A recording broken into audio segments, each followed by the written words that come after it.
Social and economical council को क्या किया।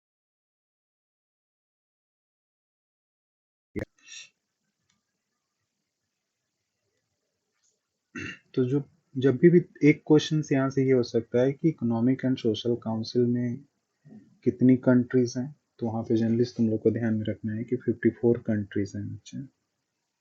और हर कंट्रीज जो भी 54 कंट्रीज, ठीक है, 54 कंट्रीज जो हैं उनका जो टर्म होता है वो 3 इयर्स होता है बच्चे, ठीक है ना। वो 3 इयर्स के लिए क्या होते हैं, अपॉइंट किए जाते हैं। और सोशल और इकोनॉमिकल काउंसिल में जो भी डिसीजंस लिए जाते हैं वो डिसीजन सिंपल मेजोरिटी से लिए जाते हैं बच्चे। तो वहाँ पे सिंपल मेजोरिटीज है और सिंपल मेजोरिटी से ही क्या किए जाते हैं, डिसीजंस लिए जाते हैं। तो ये कुछ पॉइंट्स आपको ध्यान में रखनी है बच्चे। दूसरी चीजें, तुम लोगों ने एमडीजी का नाम सुना है, मिलेनियम डेवलपमेंट गोल्स। और एक तुम लोगों ने कभी सुना होगा बच्चे, एसडीजी, सस्टेनेबल डेवलपमेंट गोल बच्चे। सुना है नाम कभी, एमडीजी एंड एसडीजी बच्चे।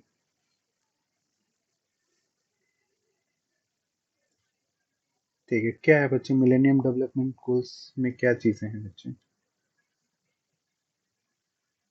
हाँ बच्चे, सस्टेनेबल डेवलपमेंट गोल्स।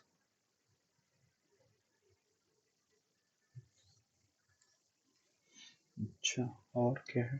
तो इसमें सस्टेनेबल डेवलपमेंट जो गोल्स हैं बच्चे, जो एसडीजी है, उसमें कितने गोल्स फिक्स किए गए हैं बच्चे, कितने गोल्स डिटरमाइन है बच्चे। और एसडीजी जो प्रोग्राम,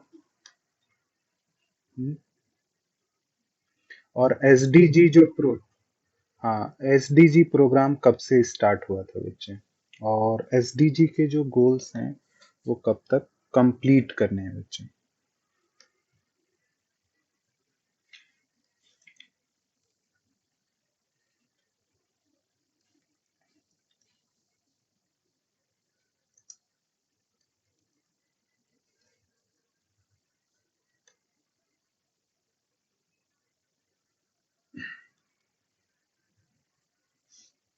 देखो बच्चे, ठीक है ना,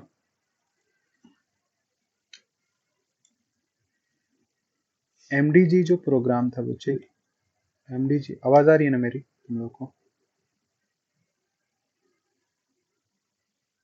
ठीक है, एमडीजी जो प्रोग्राम था बच्चे, वो प्रोग्राम रन कराया गया था सोशल इकोनॉमिकल काउंसिल के थ्रू ही बच्चे। मतलब वैसे तो ये प्रोग्राम यूएन एजेंसीज के थ्रू ही चलाई जाती है, लेकिन इस प्रोग्राम को पूरा का पूरा जो मॉनिटर किया जा रहा था, मिलेनियम डेवलपमेंट गोल्स, ये मॉनिटर हो रहा था बच्चे सोशल इकोनॉमिकल काउंसिल के through.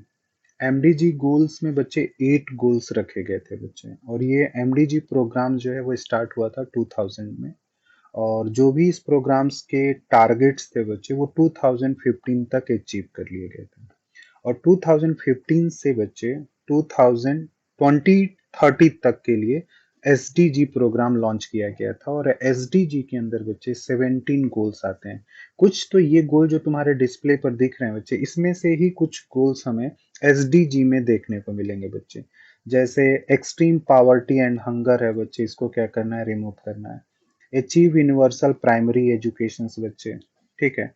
Promote the gender equalities and empower women's है बच्चे। रिड्यूस द चाइल्ड मोरलिटीज है बच्चे। इम्प्रूव द मैटरनल हेल्थ है, ठीक है। Combat the HIV, AIDS, malaria and other type of disease हो गए बच्चे। इन्वायरमेंटल सस्टेबिलिटीज हो गई। Develop a global partnership for the development. तो ये एमडीजी के 8 गोल्स हैं बच्चे, और ये 8 गोल्स रन कर रहे थे सोशल इकोनॉमिकल काउंसिल के थ्रू। एंड इसके जो भी टारगेट्स रखे गए थे वो टारगेट 2015 तक कंप्लीट हो चुके हैं बच्चे। तो 2015 में एमडीजी गोल को क्लोज कर दिया गया बच्चे, और 2015 से 2030 तक के लिए बच्चे सस्टेनेबल डेवलपमेंट गोल्स चलाए गए थे बच्चे, जिसमें 17 गोल हैं बच्चे। तो ये दोनों चीजें तुम्हें ध्यान में रखना है बच्चे कि जो सस्टेनेबल डेवलपमेंट गोल है बच्चे, ये स्टार्ट कब हुआ, और जो भी इसके टारगेट हैं बच्चे, उनका इवैल्यूएशन जो है वो किस ईयर में होगा। तो वो 2030 है बच्चे, 2030 तक वो सारे के सारे जो 17 गोल्स हैं उनको कंप्लीटली अचीव करना है बच्चे। अगर अचीव हो जाते हैं तो ठीक है, नहीं तो फिर आगे उसको लोग कंटिन्यू करेंगे बच्चे। सस्टेनेबल जो डेवलपमेंट की डिफिनीशन है बच्चे, ये इसके लिए बच्चे एक कमीशन होती थी ब्रंट लैंड कमीशन की ही एडवाइस पे बच्चे सस्टेनेबल डेवलपमेंट को डिफाइन किया गया था। सस्टेनेबल डेवलपमेंट का मतलब ये होता है कि अभी हम लोग जो भी रिसोर्सेज प्रेजेंट टाइम में यूज कर रहे हैं, उन रिसोर्सेज का हमें ऑप्टिमम यूटिलाइजेशन करना है, इस तरीके से कि नेक्स्ट जनरेशन के लिए भी रिसोर्सेज अवेलेबल हो। यही क्या होता है आपका सस्टेनेबल डेवलपमेंट होता है बच्चे। तो अगर क्वेश्चन आया कि एमडीजी प्रोग्राम लॉन्च कब हुआ था, तो बच्चे 2000 में लॉन्च हुआ था। 2015 तक इसको कंप्लीट कर लिया गया। एमडीजी के कितने गोल हैं, तो 8 बताना है। तुम्हारे डिस्प्ले पर दिख भी रहा होगा बच्चे, और ये पॉइंट्स थोड़ी सी ध्यान में रखनी। तो एमडीजी क्लियर है बच्चे, मिलेनियम डेवलपमेंट गोल्स, इसमें 8 गोल्स थे बच्चे। क्लियर है बच्चे एमडीजी? हाँ, ये प्रोग्राम युराज 2000 में लॉन्च हुआ था, और ये 8 गोल्स रखे गए थे वर्ल्ड की सभी कंट्रियों के लिए। ये 8 गोल्स थे बच्चे, ठीक है। मतलब जो यूएन की मेंबर कंट्री, उनके लिए तो ये गोल्स अचीव करने ही थे, उन कंट्रियों को जो भी यूएन मेंबर्स कंट्रीज हैं बच्चे। और जो मेंबर कंट्रीज, यूएन की मेंबर कंट्रीज नहीं है बच्चे, उनके लिए भी ये 8 गोल्स थे बच्चे, ठीक है। जैसे यूएन का प्रिंसिपल क्या है, सिक्योरिटीज, डेवलपमेंट, ठीक है ना, पीस। तो एक्चुअली सिक्योरिटीज हम तभी क्रिएट कर पाएंगे बच्चे, ठीक है ना, जब ये सारे प्रोग्राम्स आप प्रॉपरली लॉन्च कर पाओ, और जो भी आपके प्रॉब्लम्स हैं, उन प्रॉब्लम्स को आप क्या कर सको, रिड्यूस कर सको बच्चे। ये सारी चीजें अगर रिड्यूस नहीं होंगी, तो कहीं ना कहीं आपके कंट्री से लोग माइग्रेट होकर दूसरी कंट्रीज में जाएंगे, और जब दूसरी कंट्रीज में जाएंगे तो वहां पे बहुत तरह के प्रॉब्लम्स क्रिएट हो सकते हैं बच्चे। तो एक कंडीशन ये भी होता है कि डेवलपमेंट, किसी कंट्रीज में डेवलपमेंट नहीं हो रहा है और वहां के लोग किसी दूसरी कंट्रीज के तरफ मूव कर रहे हैं, तो वो दोनों कंट्रीज हो सकती हैं बच्चे फ्यूचर में आपस में वार करना शुरू कर दें बच्चे। क्योंकि वो लोग जो दूसरी कंट्रीज में जो माइग्रेट होके लोग जा रहे हैं बच्चे, उनको क्या किया जाएगा, वहां से भगाया जाएगा कि चलो जी जाओ आप। जैसे मेक्सिको से जो यूएस है बच्चे, यूएस के मतलब यूएस के भी जो यूनाइटेड स्टेट ऑफ अमेरिका है बच्चे, जैसे मेक्सिको हो गया, या उसके आसपास के जो स्टेट्स हैं बच्चे, वो काफी पुअर हैं। तो अमेरिका के अंदर वो आना चाहते हैं। अमेरिका उन लोगों को अंदर लेना नहीं चाहता है बच्चे, तो उनको क्या करता है, मार पीट के भगा देता है, या फिर उनको पकड़ता है, और जो भी वहां पे सेंटर्स होते हैं उन सेंटर में उनको रखता है। ह्यूमन राइट्स का भी काफी वो सपोर्ट करता है, खाना खिलाता है, और उधर ही कहता है कि इनको सेटल करो। तो एक्चुअली क्या होता है कि अगर आप अपनी कंट्रीज की पॉपुलेशंस का आप डेवलपमेंट नहीं करेंगे, तो पॉपुलेशन माइग्रेट होती है, और जब माइग्रेशन होगा तो प्रॉब्लम्स क्रिएट्स होंगे, और वो प्रॉब्लम्स अगर क्रिएट हुए, तो प्रॉब्लम्स आपको वार के लेवल तक लेकर जा सकते हैं बच्चे। जैसे फॉर एग्जाम्पल इंडिया और पाकिस्तान के बीच में 1971 का वार बच्चे। क्लियर है बच्चे? 1971 के वार में एक रिफ्यूजीज जो फैक्टर था बच्चे, वो भी था कि बांग्लादेश से बहुत बहुत बड़े लेवल पे पॉपुलेशन जो है वो माइग्रेट होकर बच्चे नॉर्थ ईस्ट स्टेट में आ रही थी। और जिस उस पॉपुलेशन की वजह से क्या हो रहा था कि हमारी पॉपुलेशन ऑलरेडी बहुत ज्यादा है, वो पॉपुलेशन आने की वजह से भी क्या हो रही थी कि जो कंट्री का एक एक्सपेंस था अपने पर पर्सन पे, वो क्या हो रहा था, इंक्रीज हो रहा था, और इन्फ्लेशन बढ़ रही थी बच्चे। तो उस चीज को कंट्रोल करने के लिए पाकिस्तान को बोला गया, पाकिस्तान ने उस चीज को कंट्रोल नहीं किया।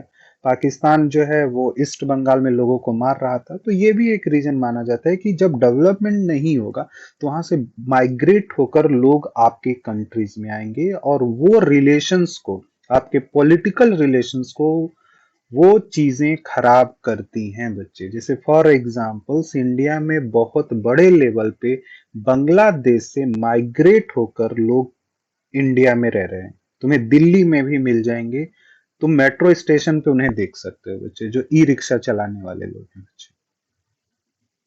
उसमें से मैक्सिमम तुम्हें बांग्लादेशी मिलेंगे, बंगाली भाषा बोलते हैं बच्चे, और शकल से तो आप उन्हें पहचान ही नहीं सकते हो, डिफरेंट ही नहीं कर पाओगे, ठीक है ना, एक डिफरेंसेस भी नहीं कर पाओगे, यार ये तो बांग्लादेशी नहीं है, ये तो इंडियंस ही लगेगा आपको बच्चे।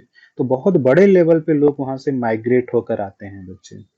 ठीक है ना। वहां पे तुम बांग्लादेश में जाओगे बच्चे, चाइल्ड मॉर्टेलिटी रेट बहुत हाई है बच्चे, मैटरनल हेल्थ इश्यूज वहां पे बहुत है, तो वहां से लोग क्या हो जाते हैं, वेस्ट बंगाल में आ जाते हैं बच्चे, यहाँ पे इलाज कराते हैं और चले जाते हैं, तो ये भी एक बहुत बड़ा इश्यूज होता है बच्चे। तो सोशल इकोनॉमिकल काउंसिल का पर्पस है बच्चे वार जैसी चीजों को क्या करना, रिड्यूस करना। तो अगर आप चाहते हैं कि वार ना हो कंट्रीज के बीच में, तो आपको अपनी कंट्रीज के लोगों का डेवलपमेंट करना पड़ेगा। बिना डेवलपमेंट किए हुए आप वार जैसी चीजों को रोकेंगे नहीं, क्योंकि माइग्रेट होंगे ही लोग। ठीक है ना। जिसे रोहिंगा मुस्लिम है बच्चे, हमने रोहिंगा मुस्लिमों को क्या किया कि हम इंडिया में एक्सेप्ट करेंगे ही नहीं बच्चे। ठीक है ना, सीधा माना हुआ कि रोहिंगा मुस्लिम जो म्यांमार से आ रहे हैं उनको भारत में जगह नहीं दिया जाएगा।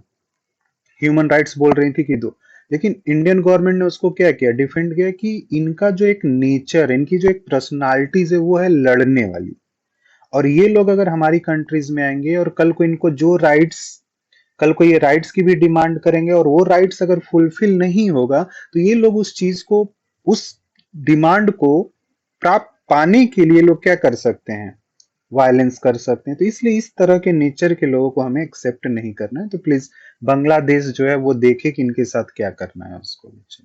तो ये बहुत बड़ा एक प्रॉब्लम है बच्चे, रिफ्यूजीज इश्यूज भी बच्चे कंट्रीज को वार के लेवल तक लेकर आते हैं।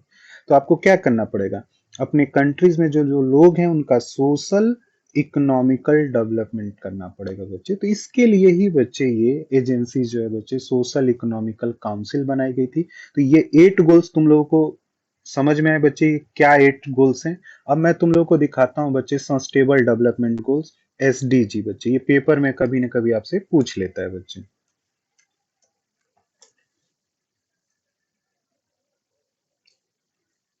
पूरा जो एसडीजी गोल है बच्चे, उसका जो एजेंडा है बच्चे, वो एजेंडा हमें कब तक फुलफिल करना है, 2030 तक बच्चे।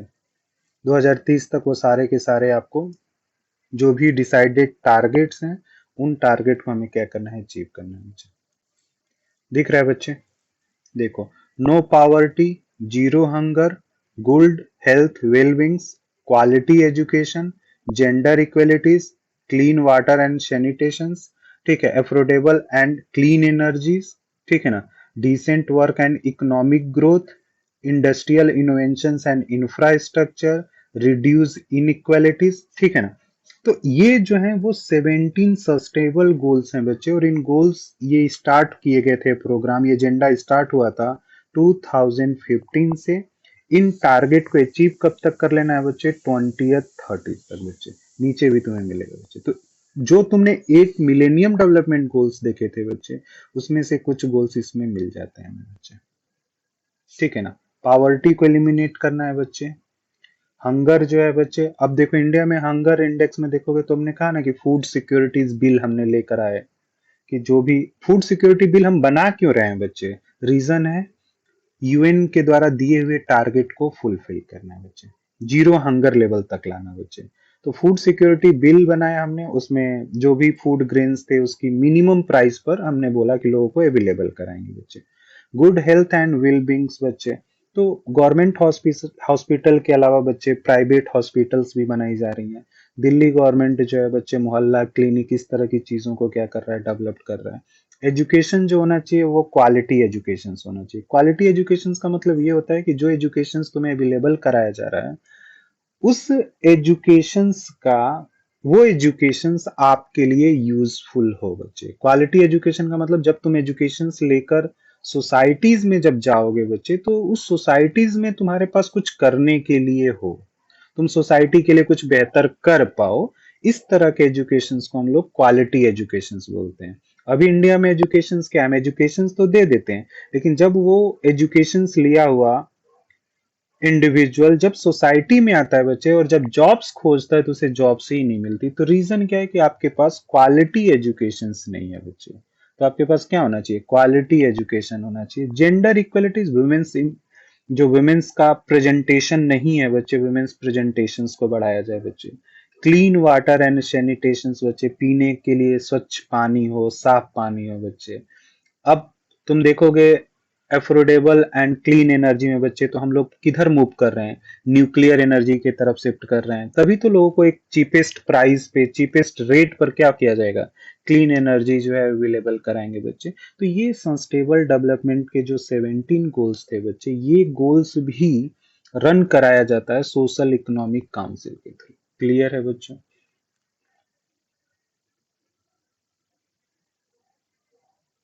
चीजें याद रहेंगी ना बच्चे। सस्टेनेबल डेवलपमेंट गोल्स अगर पूछेगा कितने हैं तो 17 टिक कर लेना। मिलेनियम डेवलपमेंट गोल्स पूछेगा तो बच्चे कितना बता देना है, आपका 8 बताना है। स्टार्ट कब हुआ था एमडीजी? 2000 में। कंप्लीट कब हो गया एमडीजी? 2015 में। सस्टेनेबल डेवलपमेंट गोल्स कब स्टार्ट हुआ? 2015 में। और कंप्लीट कब होगा? 2030 में। क्लियर है? कोई डाउट, कोई कंफ्यूजन तो बताओ मुझे।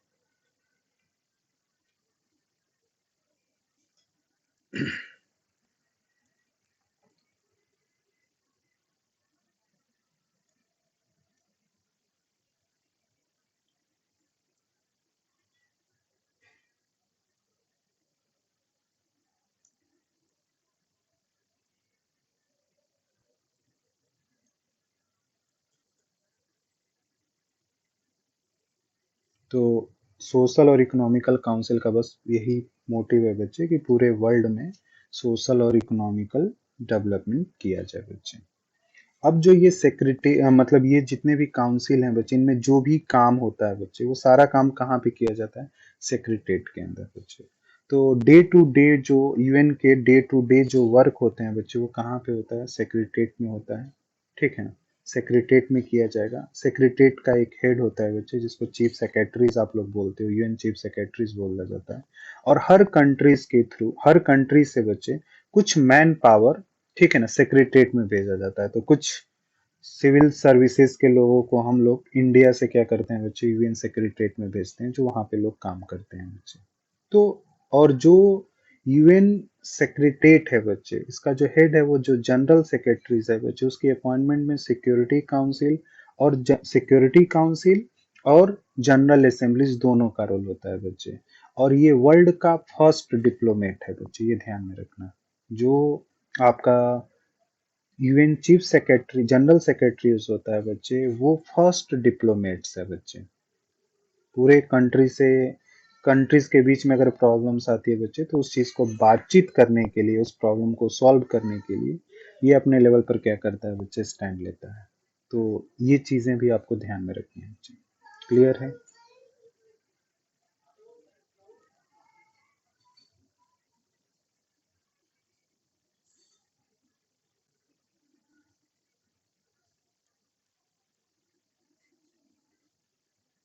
सेक्रेटरीट में कोई दिक्कत बच्चे, कोई कंफ्यूजन तो बताओ मुझे।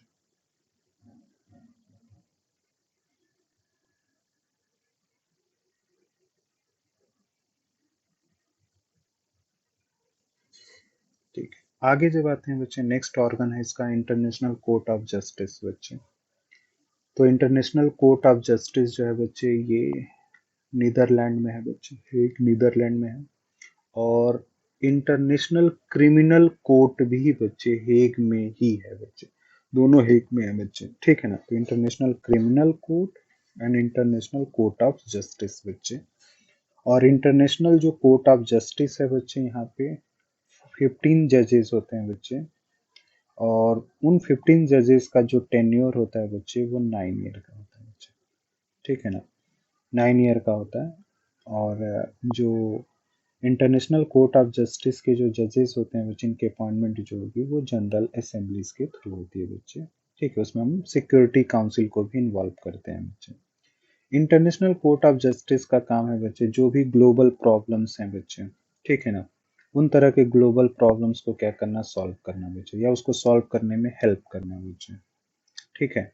जैसे बहुत सारे स्टेट्स होते हैं उनके बीच में, ठीक है ना, जैसे इंडिया और पाकिस्तान के बीच में बच्चे, ठीक है ना, किशन गंगा प्रोजेक्ट को लेकर डिस्प्यूट शुरू हो गया था बच्चे। जब हम इंडिया पाकिस्तान रिलेशन करेंगे तो उसमें कुछ डिस्प्यूट हैं बच्चे, किशन गंगा प्रोजेक्ट है जहाँ पे इलेक्ट्रिसिटी प्रोडक्शंस को लेकर डिस्प्यूट हुए थे। तो वो मैटर जो है बच्चे इंटरनेशनल कोर्ट ऑफ जस्टिस में भेजा गया।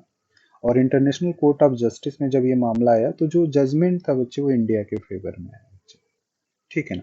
तो जो मामले यहाँ पे आते हैं बच्चे, वो मामले आएंगे बच्चे जो भी इलीगल तरीके से कोई स्टेट किसी स्टेट के इंटरनल मैटर में इंटरफेरेंस कर रहा है बच्चे, वार क्राइम हो गया, एथनिक क्लिंजिंग हो गई बच्चे, ठीक है, बहुत तरह के जो इश्यूज होते हैं बच्चे वो इंटरनेशनल कोर्ट ऑफ जस्टिस में आते हैं बच्चे। लेकिन प्रॉब्लम क्या है बच्चे, इंटरनेशनल जो कोर्ट ऑफ जस्टिस है ना बच्चे, इसके जो डिसीजंस होते हैं, इंटरनेशनल कोर्ट ऑफ जस्टिस के जो डिसीजंस होते हैं बच्चे, ये कंट्रीज के लिए बाइंडिंग नहीं होते हैं बच्चे।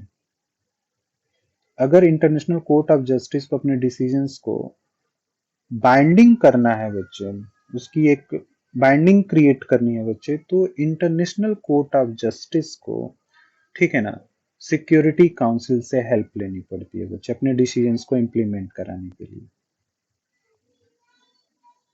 क्लियर है बच्चे। और भारत से जो इंटरनेशनल कोर्ट ऑफ जस्टिस में जो भारत से जज हैं बच्चे, वो दलबीर सिंह भंडारी हैं बच्चे, ठीक है। तो अभी करंटली दलबीर सिंह भंडारी जो है बच्चे, वो इंडिया से उसके अंदर आए थे बच्चे इंटरनेशनल कोर्ट ऑफ जस्टिस में। और जो टाई हुआ था बच्चे, दलबीर सिंह भंडारी की अपॉइंटमेंट जब हुई उस समय ब्रिटेन और इंडिया के बीच में ही टाई होने वाला था, तो ब्रिटेन ने अपना नाम वापस ले लिया, तो दलबीर सिंह भंडारी जो है बच्चे, वो इंटरनेशनल कोर्ट ऑफ जस्टिस में एज अ जज के तौर पे अपॉइंट है। 9 ईयर तक उनका वहां पे टेन्योर होगा बच्चे। क्लियर है ये चीजें। तो ये एक इंटरनेशनल ऑर्गेनाइजेशन है बच्चे। हाँ, इसके डिसीजंस जो है वो कंट्रीज के ऊपर डिपेंड करते हैं, हाँ, कि कंट्रीज उस डिसीजंस को एक्सेप्ट करेगी या नहीं करेगी। तो जो कंट्रीज के फेवर या अगेंस्ट में डिसीजंस आता है बच्चे, वो पहले क्या करती है, ग्लोबल लेवल पे क्या चीजें हो रही हैं उसको माइंड में रखते हुए फिर उस डिसीजन को इम्प्लीमेंट करना और रिजेक्ट करना, वो डिसीजंस लेता है बच्चे। क्लियर है। जिसे कुलभूषण जाधव वाले केस में बच्चे, अगर पाकिस्तान को लगता है कि नहीं मुझे फांसी देनी ही देनी है कुलभूषण जाधव को, तो वो दे देगा। लेकिन वो जानता है कि देने, अगर मैंने कुलभूषण जाधव को फांसी की सजा दे दी तो ग्लोबल पॉलिटिक्स में एक तो मेरी इमेज खराब होगी और दूसरा ग्लोबल पॉलिटिक्स से मुझे बाइकआउट कर दिया जाएगा। तो कितना भी प्रेशर हो बच्चे, ठीक है, वहां की सरकार के ऊपर, जैसे पाकिस्तान में जो गवर्नमेंट होती है बच्चे, उसके ऊपर वहां के मिलिट्रीज का बहुत कंट्रोल होता है। तो मिलिट्री कोर्ट तो फांसी की सजा डिक्लेयर कर रखी है, वो तो इंटरनेशनल कोर्ट ऑफ जस्टिस का इंटरफियरेंस है बच्चे, जिससे कि वो चीजें टल रही है। हाँ, अगर पाकिस्तान अपने आप में एक पावरफुल कंट्री होता ना बच्चे, तो वो सजा दे भी देता और इंटरनेशनल कोर्ट ऑफ जस्टिस कुछ कर भी नहीं सकता है बच्चे, ठीक है। या पाकिस्तान दे भी देता अगर पाकिस्तान के फेवर में यूएस होता तो अभी यूएस को अब उतने फायदे पाकिस्तान से नहीं है, ठीक है ना, जितना फायदा पाकिस्तान से यूएस को 90 से पहले मिला। तो ये भी पाकिस्तान जानता है कि अगर हमने ऐसा कोई भी डिसीजन लिया तो मेरे लिए क्या हो सकती है बहुत दिक्कत। एक तो पहले सेंक्शंस लगा दिए जाएंगे, ऑलरेडी वहां बहुत सारी प्रॉब्लम होगी, तो सेंक्शंस लगने से और प्रॉब्लम्स इंक्रीज होगी। तो इस चीज को देखते हुए कुलभूषण जाधव को फांसी नहीं देगा बच्चे। क्लियर हुआ बच्चे ये सारी चीजें। तो इंटरनेशनल कोर्ट ऑफ जस्टिस का यही एरियाज है, ये जुरिडिक्शन है बच्चे, किस तरह के जो मामले आते हैं स्टेट के बीच में। हाँ, इसके जो डिसीजन हैं बच्चे, वो एक एज अ एडवाइजरीज की तरह से वर्क करते हैं, उसके अलावा और कुछ नहीं बच्चे। क्लियर है। हाँ, जो इंटरनेशनल ऑर्गेनाइजेशन है ये एक तरह से हेल्प करते हैं वार जैसी चीजों को रिड्यूस करने में, कन्फ्लिक्ट जैसी चीजों को रिड्यूस करने में इनका बहुत बड़ा रोल होता है। इसलिए हम इनको अवॉइड नहीं कर सकते हैं कि आप ऑर्गेनाइजेशन ही मत क्रिएट करिए। ऑर्गेनाइजेशन होनी चाहिए क्योंकि इनके होने से वार जैसी चीजें जो होती हैं वो थोड़ी सी रिड्यूस हो जाती हैं। तो इसलिए जो आइडलिस्ट थिंकर्स होते हैं या आइडलिस्ट जो फिलोसफर हैं बच्चे, वो इंटरनेशनल ऑर्गेनाइजेशंस को काफी सपोर्ट करते हैं बच्चे, कि मीडियम तो हो ही सकते हैं प्रॉब्लम को रिड्यूस करने का। क्लियर है। कोई डाउट कोई कंफ्यूजन तो बताओ बच्चे।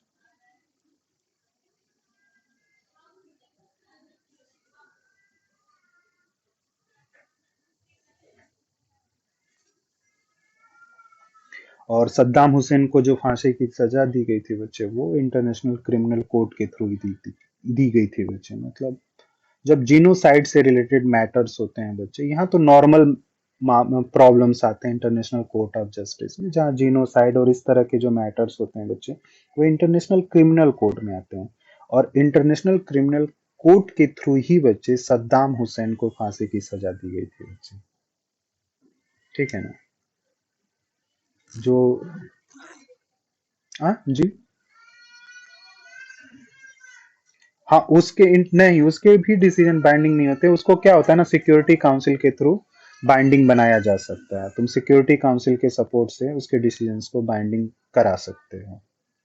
तो इंटरनेशनल क्रिमिनल कोर्ट या इंटरनेशनल कोर्ट ऑफ जस्टिस जो है, ये अपने डिसीजंस को बाइंडिंग कराते हैं थ्रू सिक्योरिटी काउंसिल, क्योंकि सबसे स्ट्रॉन्गेस्ट वही है सिक्योरिटी का।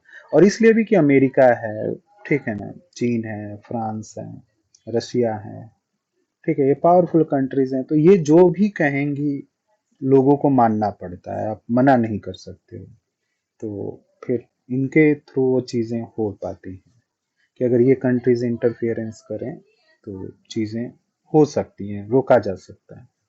लेकिन हर कंट्रीज अपना नेशनल इंटरेस्ट देखता है बच्चे। जैसे अफगानिस्तान में जब तक अमेरिका को अपना नेशनल इंटरेस्ट दिख रहा था, तब तक अमेरिका अफगानिस्तान में बैठा था। और जैसे ही लगा कि अब मेरे वहां से जो भी मेरे नेशनल इंटरेस्ट थे वो फुलफिल हो चुके हैं, तो उसने अफगानिस्तान को छोड़कर वहां से निकल गया। इसी तरीके से इराक और ईरान में किया उसने। उसको देखा कि इराक से, जब इराक और ईरान को आपस में पहले तो उसने लड़ाया कि नहीं, ऑयल के चक्कर में। और फिर बाद में तुम देखोगे कि ईरान में 1979 से पहले ईरान में भी कैपिटलिस्ट मॉडल था बच्चे। 1979 के बाद से जो अरब स्प्रिंग स्टार्ट हुआ, ठीक है ना, स्प्रिंग, अरब स्प्रिंग की जो एक फिलॉसफी आई वेस्ट एशिया में बच्चे, उसके बाद जाकर अमेरिका के ईरान से रिलेशंस खराब हुए बच्चे। आज अमेरिका जिस न्यूक्लियर, ईरान में जो न्यूक्लियर प्रोग्राम्स चल रहे हैं, उस न्यूक्लियर प्रोग्राम्स को क्लोज करने के लिए अमेरिका इतना प्रेशराइज कर रहा है ईरान को ना, वो प्रोग्राम स्टार्ट कराया हुआ भी अमेरिका का है। ईरान में जो न्यूक्लियर प्रोग्राम्स चल रहे हैं, और ईरान जो है वो बड़े लेवल पर, ठीक है ना, यूरेनियम इनरिचमेंट कर रहा है, तो ये सारा प्रोग्राम अमेरिका का ही चलाया हुआ है। वो तो जब 1979 में अरब स्प्रिंग हुआ, तो अरब स्प्रिंग में क्या हुआ कि या तो जो गवर्नमेंट होगी वो, गवर्नमेंट जो होगी वो रन तो करेगी, रूल करेगी, लेकिन थ्रू शरीयत करेगी, थ्रू इस्लाम करेगी। ये सारी चीजें आई और वहां पे चीजों को क्या कर दिया गया, नेशनलाइज कर दिया गया। तो अमेरिकन जो कंपनीज थी उनको ईरान में काफी नुकसान हुआ। और इस के चक्कर में अमेरिका जो है वो ईरान के ऊपर, ठीक है ना, कि न्यूक्लियर का इनरिचमेंट बहुत ज्यादा है, न्यूक्लियर रिएक्टर्स उसने बहुत ज्यादा बना रखे हैं। 2014-15 तक सेंसरशिप्स लगा रहा, सेंक्शंस लगा दिया बच्चे ईरान के ऊपर। फिर बाकी जो उसके ब्लॉक में थे कंट्रीज, उनको भी उसने बोला था। ये बनाए गए हैं, यहाँ पे प्रॉब्लम्स लाना चाहिए था लेकिन नहीं आया यहाँ पे बच्चे। मतलब ये इंस्टीट्यूशंस हैं, ठीक है, कुछ प्रॉब्लम्स आ जाते हैं, कुछ प्रॉब्लम्स होते हैं सॉल्व, कुछ नहीं होते हैं बच्चे। क्लियर है बच्चे? जैसे आ, यहाँ तक भी तुम देखोगे बच्चे कि इराक में जो अमेरिका ने इंटरफियरेंस किया था, उसमें यूएन ने डिसीजंस दिया ही नहीं था कि अमेरिका जो है वो इराक पे अटैक करे। यूएन के बिना डिसीजन के, यूएन के विदाउट डिसीजंस के अमेरिका ने इराक के ऊपर अटैक कर दिया बच्चे। ठीक है ना? तो इसलिए भी कुछ लोग यूएन के इमेज को लेकर थोड़ा सा क्वेश्चंस करते हैं, इसके इमेज को लेकर कि नहीं, ये उतना स्ट्रॉन्ग ऑर्गेनाइजेशंस नहीं है जितना इसको होना चाहिए। मतलब ये डिपेंडेंट है। क्लियर है चीजें, समझ में आई?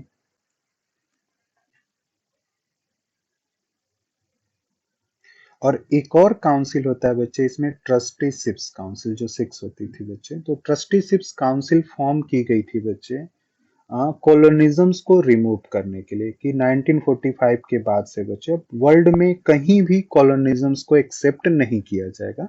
तो उसके लिए काम करता था ट्रस्टीशिप्स काउंसिल बच्चे। और फाइनली तुम देखोगे कि वर्ल्ड में आज कोई भी कंट्री, किसी भी कंट्रीज की कॉलोनीज नहीं है बच्चे, तुम्हें कॉलोनीज मिलेंगी ही नहीं बच्चे। हाँ, आज एक्सप्लॉइटेशंस देखने को मिलेगा। पहले जो, मतलब सेकेंड वर्ल्ड वार से पहले अगर हम देखते हैं कंट्रीज का एक्सप्लॉइटेशन बच्चे, तो वो फोर्स के बल पर होता था, फोर्स का यूज करके एक्सप्लॉइटेशन किया जाता था। करंटली जो एक्सप्लॉइटेशन है बच्चे, अभी जो एक्सप्लॉइटेशन हो रहा है बच्चे, उसके लिए ठीक है ना, डॉलर डिप्लोमेसीज, चेक डिप्लोमेसीज, इस तरह चीजों का यूज करके आपका एक्सप्लॉइटेशन किया जा रहा है। तो जहां चेक और इन तरीके का मतलब पैसा जहां पे इन्वॉल्व हो रहा है, कैपिटल इन्वॉल्व हो रहा है लोगों को अपनी कॉलोनीज बनाने के लिए या अपने कंट्रोल में रखने के लिए, इस तरह के कंसेप्ट को बच्चे हम लोग नियो कॉलोनिज्म्स बोलते हैं बच्चे। ट्रेडिशनल जो कॉलोनिज्म्स था बच्चे, उसमें फोर्स का इस्तेमाल होता था, फोर्स यूज करके तुम्हें गुलाम बना लिया गया। लेकिन प्रेजेंट टाइम में जो कॉलोनिज्म्स हमें दिख रहा है या देखने को मिल रहा है बच्चे, ये नियो कॉलोनिज्म्स हैं। और नियो कॉलोनिज्म्स में बच्चे हम कैपिटल, टेक्नोलॉजी, ठीक है ना, इसका यूज करके आपको क्या कर रहे हैं, अपनी कॉलोनीज बना रहे हैं बच्चे। पहले फोर्स का यूज होता था, आज पैसे के दम पे, कैपिटल के दम पे, रिसोर्सेज के दम पे मैंने क्या कर लिया, आपको अपनी एक कॉलोनीज में कन्वर्ट कर लिया बच्चे। आप मेरी एक क्या हो गए, कॉलोनीज हो गए, मैं आपका एक एक्सप्लॉइटेशन कर रहा हूं। तो ये नियो कॉलोनिज्म्स है बच्चे। क्लियर है, कॉलोनिज्म्स एंड नियो कॉलोनिज्म्स।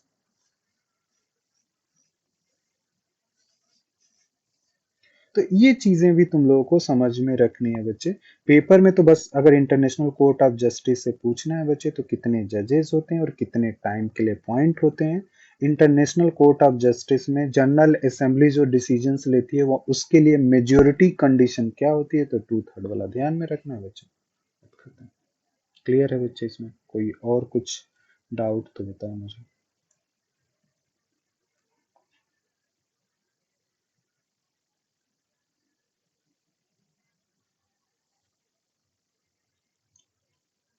ठीक है, और एक चीज और भी ध्यान में रखना है बच्चे, कि जो यूएन चार्टर है बच्चे, सॉरी थोड़ा सा पीछे आ जाए, यूएन जो चार्टर है बच्चे, यूएन चार्टर के किसी भी आर्टिकल में ये एक्सप्लेन नहीं किया गया है कि यूएन जनरल सेक्रेटरीज का टेन्योर क्या होगा। नॉर्मली और पॉलिटिकल कल्चर में हम यही देखते हैं कि यूएन जो जनरल सेक्रेटरी है बच्चे, उसका टेन्योर 5 इयर्स का होता है बच्चे। क्लियर है, नॉर्मली तुम्हें 5 इयर्स मिलेगा।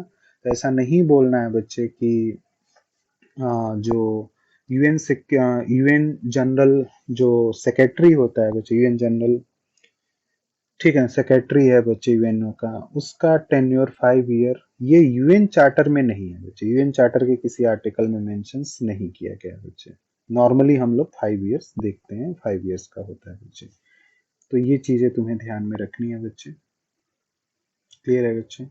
दूसरी चीजें, एक चीज और भी तुम ऐड कर सकते हो बच्चे वहां पे, इंटरनेशनल कोर्ट ऑफ जस्टिस में बच्चे, ठीक है ना। तो इंटरनेशनल कोर्ट ऑफ जस्टिस की जो ऑफिशियल लैंग्वेज है बच्चे, वो इंग्लिश है एंड फ्रेंच है, उसमें लिखा नहीं है बच्चे। तो कहीं अगर नोट्स होगा या कॉपी लिख रहे होगे तो वहां पे लिख सकते हो बच्चे। क्लियर है बच्चे। ट्रस्टीशिप्स में बस इतना ध्यान में रखना है बच्चे कि ट्रस्टीशिप्स का जो कंसेप्ट था, ट्रस्टीशिप्स काउंसिल का जो कंसेप्ट था बच्चे, वो कंसेप्ट यही था कि इम्पेरिकलिज्म्स एंड कॉलोनिज्म्स को क्या करना, एबॉलिश करने के लिए ही ट्रस्टीशिप्स काउंसिल को एग्जिस्टेंस में लाया गया था बच्चे। और धीरे धीरे तुम देखोगे बच्चे कि ट्रस्टीशिप्स जो काउंसिल है बच्चे, उसका रोल पूरी तरीके से खत्म हो चुका है बच्चे। ठीक है, हर स्टेट में बच्चे, हर कंट्रीज में, हर नेशन स्टेट में वहां की एक इलेक्टेड या जो जिस तरीके की भी गवर्नमेंट वहां पे आती होगी बच्चे, उसी गवर्नमेंट के थ्रू वहां पे अब रूल किया जाता है। तो कोई बाहर की कंट्री आके आपको रूल नहीं कर रही है, तो ऐसा कहीं भी नहीं है।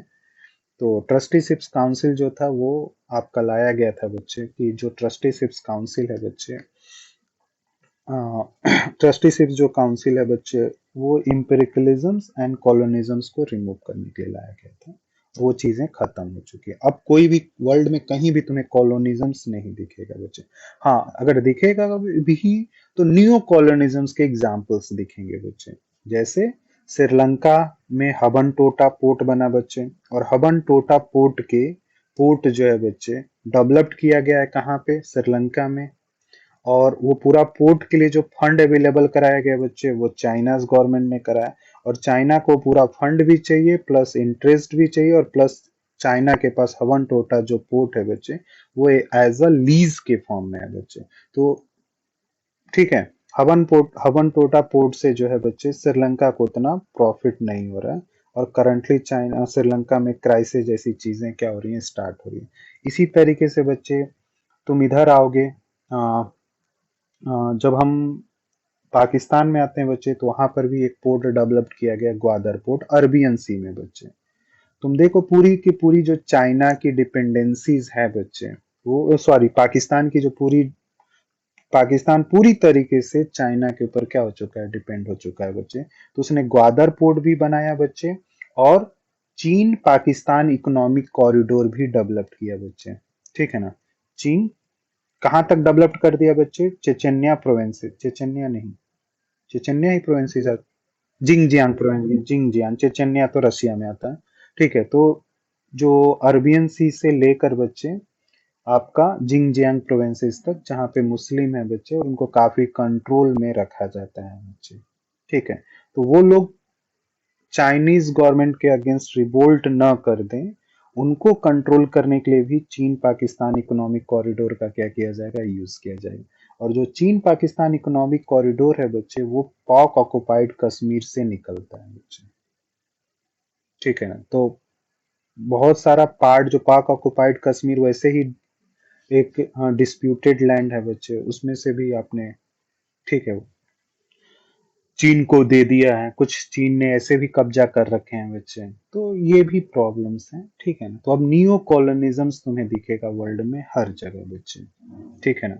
और वो नियो कॉलोनिज्म्स क्रिएट किया जाता है बच्चे चेक डिप्लोमेसीज के थ्रू, डॉलर डिप्लोमेसीज के थ्रू, टेक्निकल डिप्लोमेसीज का काफी यूज हो रहा है बच्चे, और प्लस जो एमएनसीज कंपनी का मॉडल है बच्चे, ये भी एक तरह से नियो कॉलोनिज्म्स को क्या कर रहा है, फॉर्म कर रहा है बच्चे। इससे भी एक तरह से नियो कॉलोनिज्म जैसी चीजें क्या होंगी, क्रिएट होंगी। तो ये चीजें ध्यान में रख सकते हो। एक चीज कहीं लिख लेना बच्चे, जो आर्टिकल 108 है बच्चे, ठीक है ना, आर्टिकल 108 में बच्चे जनरल असेंबलीज को पावर दिया गया है कॉन्स्टिट्यूशन, मतलब यूएन चार्टर में अमेंड करने का। तो जो यूएन चार्टर में अमेंडमेंट प्रोसेस है बच्चे, वो आर्टिकल 108 में है। और यूएन चार्टर में जो भी अमेंडमेंट होगा बच्चे, प्रेजेंटेड प्लस वोटिंग का 2/3 मेंबर होने चाहिए बच्चे। इसके अलावा परमानेंट के, सॉरी, सिक्योरिटी काउंसिल के परमानेंट मेंबर भी चाहिए बच्चे। तो यूएन चार्टर में जो अमेंडमेंट प्रोसेस है बच्चे, वो आर्टिकल 108 में है बच्चे, कहीं ऐड कर लेना तुम लोग। जो भी अमेंडमेंट होगा वो 2/3 मेजोरिटीज, प्रेजेंटेड प्लस वोटिंग का हमें 2/3 चाहिए बच्चे, और उसके अलावा सिक्योरिटी काउंसिल के परमानेंट कंट्रीज का कंसेंट चाहिए। देन उसके बाद यूएन चार्टर में क्या हो सकता है बच्चे, अमेंडमेंट हो सकता है। 2/3 मतलब 2/3 मेजोरिटी चाहिए। ठीक है ना, 2/3 मेजोरिटी से अमेंडमेंट होगा।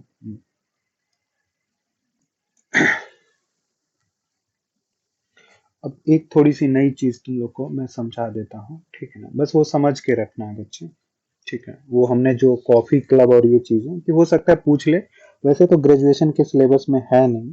ठीक है, लेकिन फिलहाल कुछ पता नहीं चलता है, क्योंकि क्वेश्चंस ये लोग बनाते तो है नहीं, कॉपी पेस्ट करते हैं, तो कुछ भी कॉपी पेस्ट कर देते हैं सब। ठीक है ना। जैसे पहले तो क्वेश्चंस बनते थे, यूनिवर्सिटीज खुद क्वेश्चंस बनाती थी और पेपर लेते थे ये लोग। अभी क्या कर रहे हैं, जब से एनटीए के पास गया है बच्चे, वो कट कॉपी पेस्ट करता है और कुछ भी क्वेश्चन उठा के पूछ लेते हैं ये लोग। एक टॉपिक हमें जो करना होता है बच्चे, जो समझना हो, बस समझना है तुम्हें, वो करना नहीं है बच्चे। जो हमने G4 की जो हमने बात की थी पिछली क्लास में बच्चे, और कॉफी क्लब की जो बात की थी बच्चे, G4 जो कंट्रीज हैं बच्चे, वो क्या चाहते हैं, वो चाहते हैं कि सिक्योरिटी काउंसिल में रिफॉर्मेंट्स आए और उसका एक्सपेंशन हो। तो उसके लिए कोफी अन्नान जब, ठीक है ना, सेक्रेटरी जनरल थे बच्चे यूएन के, तो उन्होंने क्या किया था, एक प्रपोजल पुट किया था बच्चे, जिसको कोफी अन्नान रेजोल्यूशंस बोलते हैं बच्चे। ठीक है, और 2005 में ये प्रपोजल आया था बच्चे। तब इन्होंने प्रपोजल में ये पुट किया था बच्चे कि जो सिक्योरिटी काउंसिल है उसमें 24 मेंबर्स होने चाहिए बच्चे। ठीक है ना, 24 मेंबर्स होने चाहिए, जैसे 15 है तो अब इसको इंक्रीज करके 24 मेंबर्स किया जाए। और कुछ 24 में से कुछ कंट्रियों के पास वीटो पावर होने चाहिए, उसमें से कुछ को वीटोस और जैसे अभी 5 के पास वीटोस है तो कुछ और कंट्रियों के पास वीटो पावर हो, और जो टेम्परेरीज में 10 कंट्रीज हैं उनको भी इंक्रीज किया जाए। तो वीटो और नॉन वीटो दोनों के साथ था कि वीटो के साथ हम क्या करते हैं, सिक्योरिटी काउंसिल को का एक्सपेंशन करते हैं, और एक प्रपोजल ये था कि विदाउट वीटो सिक्योरिटी काउंसिल का क्या होना चाहिए, एक्सपेंशन होना चाहिए बच्चे। तो जो कोफिया अन्नान थे बच्चे, उनका जो फर्स्ट मॉडल था ना बच्चे, उसमें उन्होंने बोला कि 6 न्यू परमानेंट मेंबर होने चाहिए बच्चे, जैसे 5 तो पहले से हैं, तो 6 न्यू परमानेंट मेंबर्स लाए जाएं विदाउट वीटो पावर के साथ बच्चे, और 3 न्यू परमानेंट मेंबर ऐड किए जाएं, और उसमें और उनका टेन्योर रहेगा 2 इयर्स का बच्चे, मतलब पहले भी 2 इयर्स था, अभी भी 2 इयर्स। तो पहले 5 हो गए और 6 कितने हो गए हमारे, 11 हो गए बच्चे। पहले वो थे 10, 10 में 3 और ऐड कर दीजिए आप, किसको, आपका नॉन इसको नॉन परमानेंट मेंबर को, तो कितने हो गए, 13 इधर हो गए बच्चे, 11 ऊपर हो गए, टोटल कितने हो गए, 24। तो फर्स्ट मॉडल उनका यही था, समझ में आया बच्चे, क्योंकि वो चल नहीं रहा, टैबलेट भी खराब हो गया, तो समझ में आया या नहीं आया, फिर से बताऊं। 5 परमानेंट मेंबर है ना, सभी को पता है सिक्योरिटी काउंसिल के 5 परमानेंट है, 6 मेंबर और ऐड किए जाएं विदाउट वीटो पावर बच्चे, उनके पास कोई भी वीटो पावर नहीं होगा, जो 6 न्यू मेंबर ऐड होंगे उनको वीटोज पावर नहीं दिया जाएगा। सेकंड था, उसी में कंडीशंस थी कि न्यू 3 मेंबर्स टेम्परेरीज फॉर्म में, मतलब नॉन परमानेंट मेंबर्स की जो स्ट्रेंथ 10th है उसको इंक्रीज करके 13th की जाए। ठीक है, अभी 10th है तो उनको इंक्रीज करके आप 13 कर दीजिए, और जो परमानेंट मेंबर है जो 5 है उसको इंक्रीज करके आप 11 कर दें, तो टोटल कितने हो गए बच्चे, 24। तो ये फर्स्ट उनका मॉडल था बच्चे। ठीक है, सेकेंड मॉडल जो था बच्चे, उसमें ये हुआ कि जो परमानेंट मेंबर्स हैं बच्चे उसमें कोई चेंजेस ही ना किया जाए, परमानेंट मेंबर्स 5 के 5 ही रहे, उनमें कोई चेंजेस नहीं। हम क्या कर देते हैं, जो नॉन परमानेंट मेंबर हैं उसमें न्यू 8 मेंबर और ऐड कर देते हैं, न्यू 8 कंट्रीज को और क्या कर दिया जाए, ऐड कर दिया जाए बच्चे। क्लियर है बच्चे, तो 24 हो जाएंगे बच्चे। ठीक है, और जो 8 नए मेंबर ऐड हो रहे हैं बच्चे, ठीक है ना, तो उनके लिए क्या कर दिया जाए बच्चे, टेन्योर जो है वो जो 2 इयर्स का था उसको इंक्रीज करके हम क्या कर देते हैं, 4 इयर्स कर देते हैं बच्चे। तो 2 इयर्स जो था उसको क्या कर दिया जाए, 4 इयर्स कर दिया। तो ये चीजें क्या हुआ था उसमें रखी गई थी बच्चे, कि 8 इधर हो जाए हमारे, ठीक है, और ऊपर 5 हो रहे हैं बच्चे, तो 23 ही हो रहे हैं बच्चे, ठीक है ना, ऊपर 5 है उसमें कोई चेंजेस नहीं करना है, नीचे 10 है तो 8 और ऐड कर दोगे तो कितने हो गए, 18 और 5 23 हुए बच्चे, कितना 23 24 23 हुए ना, 23 हुए बच्चे। और एक एक और मेंबर आप क्या करिए, ऐड करिए, जिसका टेन्योर जो होगा वो सिर्फ 2 इयर्स का होगा। मतलब कहने का मतलब ये है कि 9 आपके नॉन परमानेंट मेंबर नए आए, जिसमें से 8 का तो टेन्योर 4 ईयर होगा, ठीक है, एक जो मेंबर होगा उसका टेन्योर इन्होंने बोला था कि 2 होना चाहिए, इस तरीके से टोटल 24 मेंबर्स होने चाहिए, लेकिन ये प्रपोजल एक्सेप्ट नहीं हुआ बच्चे। तो यही डिमांड हो रही है बच्चे कि या तो G4 कंट्रीज की डिमांड ये है कि अगर आप परमानेंट कंट्रीज जो हैं बच्चे उनमें नए अगर कंट्रीज ऐड हो रही हैं तो उनको वीटो के साथ ऐड किया जाए, या फिर सभी का वीटो पावर खत्म कर दिया जाए, कुछ और मेथड्स लाए जाए वहां पे। क्लियर है, कोई कंफ्यूजन कोई डाउट तो बताओ मुझे।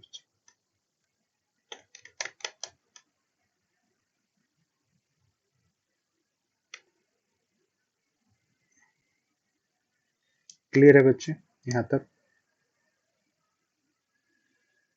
अब उसमें सबसे बड़ा प्रॉब्लम ये है बच्चे, कॉफी अन्ना ने तो 24 कह दिया, कॉफी क्लब जो है बच्चे वो क्या करता है, इसका अपोज करता है बच्चे। कॉफी क्लब ये कहता है कि सिक्योरिटी काउंसिल में जो परमानेंट मेंबर 5 हैं बच्चे उनको उसी तरीके से रहने दिया जाए, उसमें कोई छेड़छाड़ ना हो बच्चे, ठीक है ना। दूसरा उसने बोला, कॉफी क्लब ने जो प्रपोजल पुट्स किए बच्चे अपने, उसमें ये बोला उसने कि 10 हम क्या कर देते हैं, कुछ टेम्परेरीज मेंबर जो 10 और मतलब 10 पहले से हैं, 10 न्यू नॉन परमानेंट मेंबर्स को क्या किया जाए, ऐड किया जाए, उनका टेन्योर 2 इयर्स का होगा। और सिक्योरिटी काउंसिल की जो टोटल स्ट्रेंथ होनी चाहिए वो कितनी होनी चाहिए, 25। और डिसीजंस के लिए जो वोट होने चाहिए 25 में से 15 होने चाहिए। अभी 15 में से 9 काउंट किए जाते हैं बच्चे। तो ये कॉफी क्लब का प्रपोजल था बच्चे। कॉफी क्लब चाहता है कि सिक्योरिटी काउंसिल में 25 मेंबर्स हो बच्चे। और कॉफी क्लब ने सीधा मना किया कि परमानेंट मेंबर से कोई छेड़छाड़ ना हो, जितने हैं उतने ही रहें। 10 न्यू नॉन परमानेंट मेंबर्स को हम क्या कर देते हैं, सिक्योरिटी काउंसिल में ऐड कर देते हैं बच्चे। टेन्योर वही चलेगा जो पहले चल रहा था, 2 2 इयर्स। और टोटल सिक्योरिटी काउंसिल की स्ट्रेंथ 25 हो जाएगी बच्चे।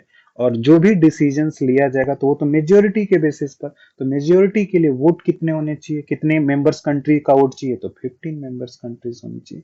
ये कॉफी क्लब ने ये प्रपोज किया था। ये तुम लोग के समझने के लिए बस मैं बता रहा हूँ, ध्यान में रहा तो ठीक है, नहीं रहा तो कोई दिक्कत नहीं है।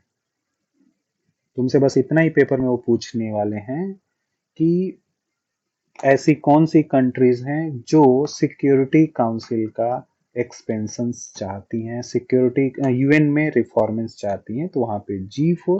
और कौन सी ऐसी कंट्रीज हैं जो यूएनओ में रिफॉर्मेंस को एक्सेप्ट नहीं कर रही हैं, जो G4 कंट्रीज का अपोज कर रही हैं।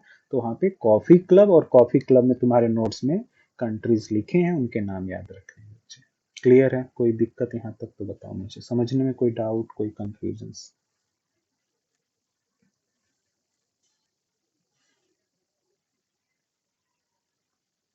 क्लियर है।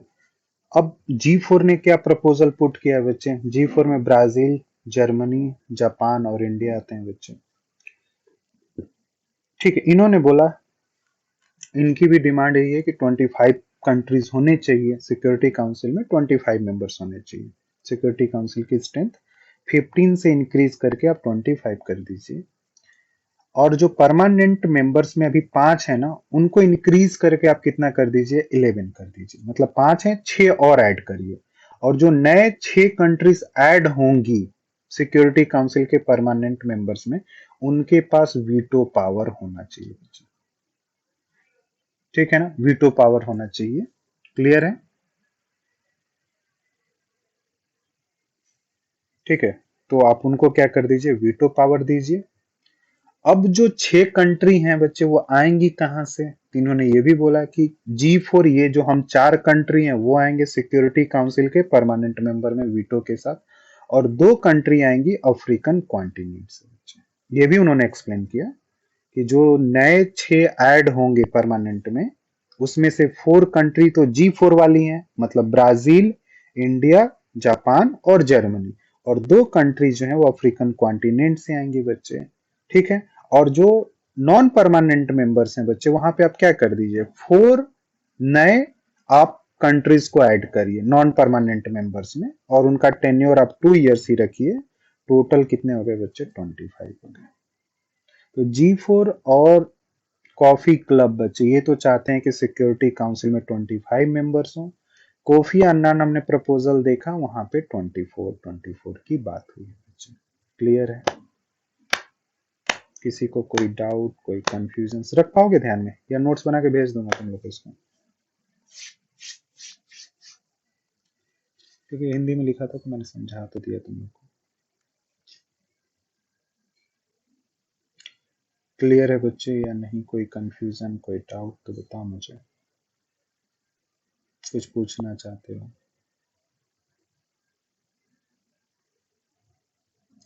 कोई बोल नहीं रहा, शांत हो गया था तुम।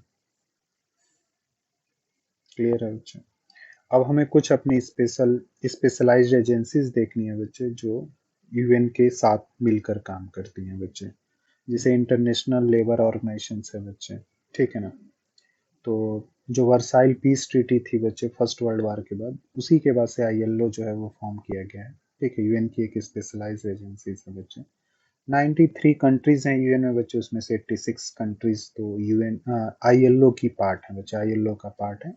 हेडक्वार्टर रट के जाना है बच्चे, छोड़ना मत। जेनेवा और स्विट्जरलैंड में है बच्चे। ठीक है।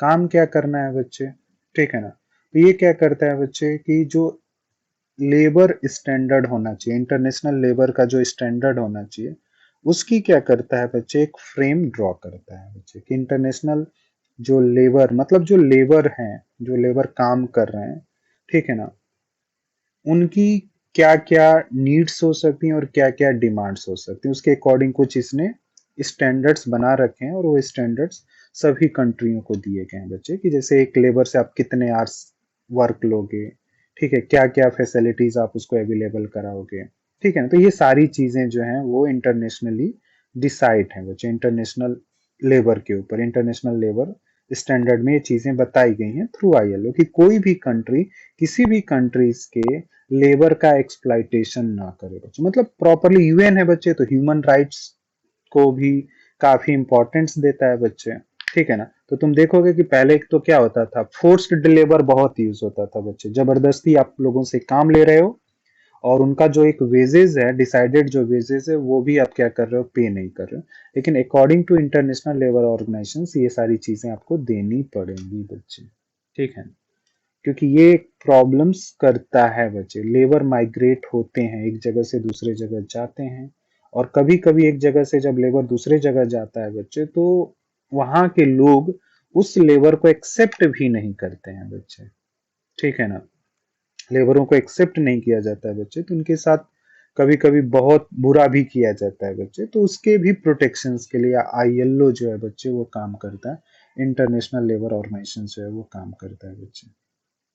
क्लियर है बच्चे। तो इसमें आईएलओ में तुम्हें बस इतना ध्यान में रखना है बच्चे, कितनी कंट्रीज आती हैं बच्चे।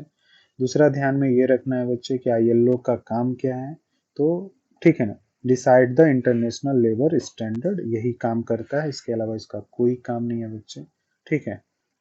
अब स्टैंडर्ड के लिए क्या डिसाइड कर, लेबर के लिए क्या स्टैंडर्ड होना चाहिए, जहां लेबर काम कर रहा है वहां पे फ्रेश एयर होना चाहिए, ठीक है ना, एयर फैसिलिटीज होनी चाहिए, वाटर की फैसिलिटीज होनी चाहिए, लीव होनी चाहिए बच्चे, कैंटीन होना चाहिए, कुछ सोशल वेलफेयर स्कीम्स होनी चाहिए, इंश्योरेंस फैसिलिटीज, ये सारे कुछ प्रोटो गाइडलाइंस बनाकर आईएलओ सभी कंट्रियों को भेज देता है, और सभी कंट्रीज, ठीक है ना, उसी आईएलओ की गाइडलाइंस पे अपनी कंट्रीज में लेबर एक्ट फॉर्म करते हैं, और उसी लेबर एक्ट के थ्रू अपनी कंट्रीज में लेबर के साथ, ठीक है ना, फैक्ट्री मालिक जो है उस लेबर एक्ट का यूज करता है, जो भी करना होता है वो करते हैं। क्लियर है ये चीज, कोई कंफ्यूजन, कोई डाउट, कोई बताओ मुझे।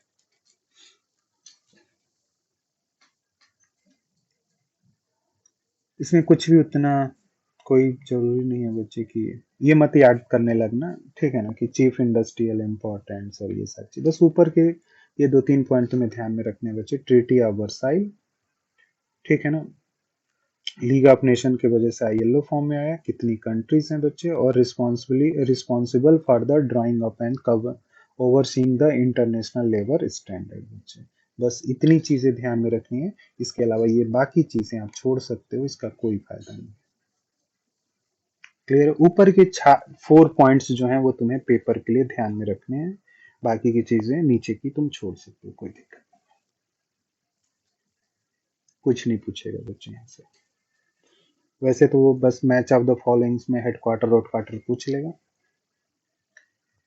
नेक्स्ट एक ऑर्गेनाइजेशन है बच्चे, वो है हमारा फूड एंड एग्रीकल्चर ऑर्गेनाइजेशन, और इसका सेक्रेटरीट जो है बच्चे वो कहाँ पे है, रोम इटली में। और ऑब्जेक्टिव क्या है बच्चे, eliminating the hunger and improving the nutrition and standard of living by increasing the agriculture productivities बच्चे। तो फूड एग्रीकल्चर जो ऑर्गेनाइजेशन है बच्चे, उसका काम है कि पूरे वर्ल्ड से जो हंगर की प्रॉब्लम्स है उसको खत्म किया जाए, लोगों को लिविंग ऑफ स्टैंडर्ड लोगों का बेहतर हो बच्चे, और प्लस जो भी आप फूड या एग्रीकल्चर, फूड और जो एग्रीकल्चर प्रोडक्ट आप प्रोड्यूस कर रहे हो उसमें न्यूट्रिशियंस होना चाहिए बच्चे। बस इतनी चीजें तुम्हें ध्यान में रखना है। क्लियर है, ऊपर की दो तीन चीजें ध्यान में रखना, रख लोगे ना। ऑब्जेक्टिव एक तो ध्यान में रख के जाना है बच्चे, दूसरा इस्टेब्लिशमेंट ईयर, और तीसरा फूड एग्रीकल्चर ऑर्गेनाइजेशंस का सेक्रेटरीट कहाँ पे है बच्चे, ये चीज आपको ध्यान में रख के जानी। क्लियर है, कोई डाउट, कोई कंफ्यूजन तो बताओ मुझे।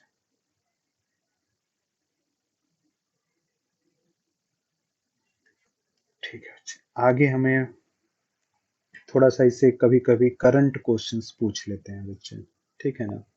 यूनेस्को से बच्चे, United Nation Educational Scientific Cultural Organization से बच्चे, ठीक है ना। ठीक है, ये आपका पेरिस फ्रांस में है बच्चे, ठीक है। 195 मेंबर्स कंट्रीज हैं बच्चे, ठीक है। और यूनेस्को जो है बच्चे, यूनाइटेड जो यूनेस्को है बच्चे, वो एक तरह से जो वर्ल्ड हेरिटेज होते हैं बच्चे, जो आपके हेरिटेज प्लेसेस हैं बच्चे, उनकी लिस्टिंग की जाती है। तो जो हेरिटेज प्लेसेस यूनेस्को के लिस्ट में आते हैं बच्चे, उनको यूनेस्को क्या करता है, फंडिंग देता है, जिससे कि आप उसी जो आपके हेरिटेजेस हैं बच्चे, उस हेरिटेजेस से ही आपके कल्चर की एक अंडरस्टैंडिंग होती है लोगों को। जो भी आपके हेरिटेजेस हैं बच्चे, उससे उस कंट्री के कल्चर के बारे में पता चलता है। तो कहीं ना कहीं यूनेस्को जो है वो हर कंट्रीज जो है बच्चे, वो अपने हर कंट्री जो है वो अपने कल्चर को ना प्रोटेक्ट करता है बच्चे, और अपने कल्चर को नेक्स्ट टू नेक्स्ट जनरेशन में क्या करता है, ट्रांसफर करता है। तो उसके लिए भी यूनेस्को जो है वो काफी सपोर्ट करता है बच्चे, ठीक है ना। जो एजुकेशनल साइंटिफिक, तो ये जो वर्ल्ड हेरिटेज, जो हेरिटेज प्लेसेस हैं बच्चे, उनको ये लिस्टिंग देता है बच्चे, मतलब उनके बना, मतलब वो किस टेक्निक से चीजें बनी हैं बच्चे, उनका लोकेशन क्या है, उनका व्यूज क्या है, ये सारी चीजें देखकर उनको लिस्टेड करता है बच्चे। और कुछ फंडिंग जो है वो यूनेस्को के थ्रू उनको मेंटेन करने के लिए दी जाती है बच्चे। उसके अलावा जो यूनेस्को है बच्चे, ये आपका काम करता है बच्चे, बायोस्फीयर प्रोग्राम भी चलाए जाते हैं बच्चे, ठीक है ना। बायोस्फीयर प्रोग्राम में जो बायोडाइवर्सिटीज नेशनल पार्क होते हैं बच्चे, ठीक है ना, जैसे the great national Himalayan park है बच्चे, ठीक है ना, जहाँ पे काफी बायोडाइवर्सिटीज हैं। तो ये जो इन्वायरमेंटल हेरिटेजेस होते हैं बच्चे, उनको भी ये क्या करता है, लिस्ट करता है बच्चे, उसकी भी लिस्टिंग करता है बच्चे। तो थोड़ा सा न्यूज पेपर देखते रहना बच्चे कि इंडिया के कौन कौन से प्लेसेस जो हैं वर्ल्ड हेरिटेज के अंदर आते हैं बच्चे। और वो करंटली तो पुराना नहीं पूछेगा आपसे, जब भी पूछना होगा बच्चे वो वर्ल्ड हेरिटेज से रिलेटेड नई चीजें ही पूछेगा बच्चे। क्लियर है बच्चे। और एक चीज और ध्यान में रखना बच्चे कि कोई भी कंट्री और उस कंट्री में रहने वाली कोई भी कम्युनिटीज अपने कल्चर को लेकर कॉम्प्रोमाइज नहीं करता है बच्चे।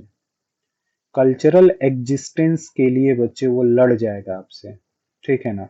इसका एग्जाम्पल श्रीलंका का तमिलियन एंड सिंघलीज है बच्चे, ठीक है ना। उनके कल्चर को ही तो सिंघलीज दबाने की कोशिश कर रहे थे बच्चे। और कल्चर को खत्म किया जा सकता है, चेंज द लैंग्वेज बच्चे।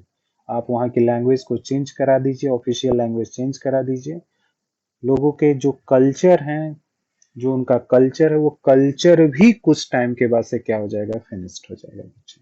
उनका कल्चर क्या है, तो कल्चर का फिनिश्ड होना तुम्हारी एग्जिस्टेंस को फिनिश्ड कर देता है बच्चे। आपकी जो एग्जिस्टेंस है वो कहीं ना कहीं आपके कल्चर से जुड़ी होती है बच्चे। तो उनके प्रोटेक्शंस के लिए जो है बच्चे वो United Nations Educational Scientific Cultural Organization काम करता है बच्चे। एजुकेशन आपको देना है बच्चे, ठीक है ना। तो जैसे ये जो ऑर्गेनाइजेशन है बच्चे, ये फ्री एंड कंपलसरी एजुकेशन की बात करते हैं बच्चे, ठीक है ना। फ्री एंड कंपलसरी एजुकेशन होना चाहिए। तो ये एक वर्ल्ड का ही प्रेशर है बच्चे कि आप अपनी कंट्री में लोगों को फ्री एंड कंपलसरी एजुकेशन दो।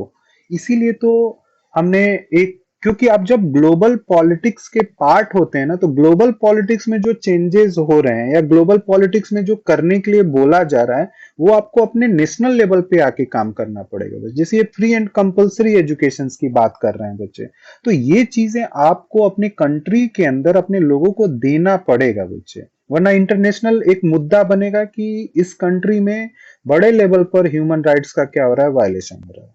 तो आपको कहीं ना कहीं बच्चे, ठीक है ना, आपको वो चीज करनी पड़ेगी जो ग्लोबल लेवल पे डिमांड हो रही है।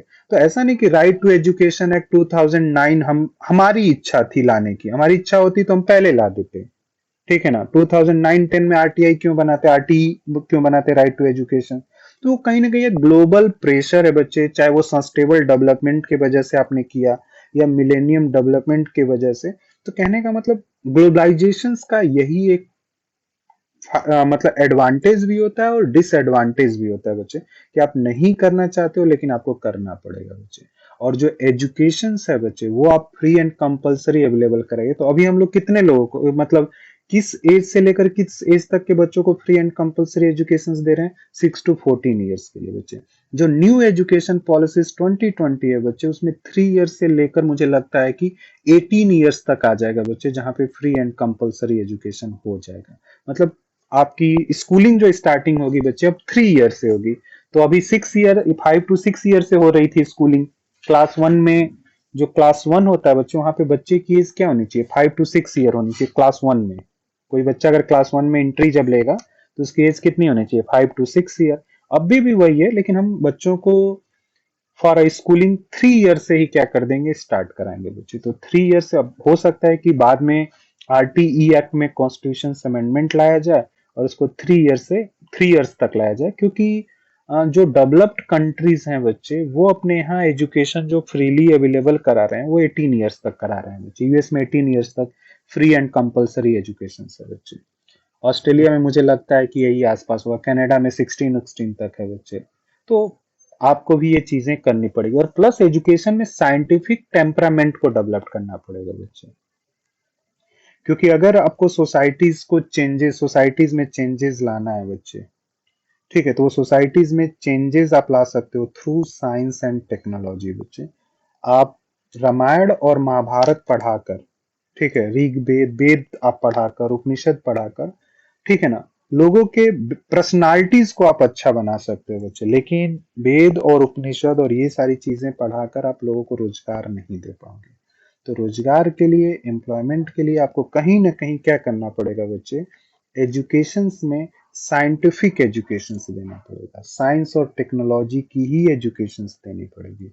तभी आप सोसाइटीज में एक चेंजेस ला सकते हो। जैसे नेहरू जो है, वो साइंटिफिक सोशलिज्म्स को काफी सपोर्ट करते थे, जो चाहते थे कि सोशलिज्म्स आए, लेकिन थ्रू साइंस। इंडस्ट्रीज की बात करते थे बच्चे, ठीक है ना, क्योंकि एग्रीकल्चर से आप बहुत बड़ा एक चेंजेस नहीं ला सकते हो सोसाइटी में। सोसाइटी में चेंजेस लाने के लिए आपको इंडस्ट्रीज की जरूरत पड़ेगी, टेक्नोलॉजी की जरूरत पड़ेगी, फैक्ट्रीज की जरूरत पड़ती है। इनसे हम सोसाइटी में चेंजेस ला पाएंगे, लोगों का लिविंग ऑफ स्टैंडर्ड बेहतर कर पाएंगे, लोगों की power of purchasing priorities increase की जा सकती है बच्चे। तो इस नेचर में बच्चे ये तुम्हारा काम करता है बच्चे, आपका यूनेस्को काम कर रहा है। तो वर्ल्ड हेरिटेज के लिए काफी ये फेमस है बच्चे वैसे तो, ठीक है ना। तो वर्ल्ड हेरिटेज में देख लेना करंटली गूगल पे डाल के कि वर्ल्ड हेरिटेज में कोई इंडिया का लेटेस्ट, क्योंकि ईयरली इसकी रिपोर्ट आती है बच्चे, ठीक है। तो फिलहाल तो अभी मैं देखा नहीं, चलो मैं देखूंगा तो मैं खुद ही बता दूंगा, या तुम लोगों को टाइम मिला तो इसमें देख लेना बच्चे कि वर्ल्ड हेरिटेज में कभी पीछे, मतलब पिछले, मतलब बैक ईयर में कोई वर्ल्ड हेरिटेज में आया है कि नहीं आया बच्चे, ठीक है।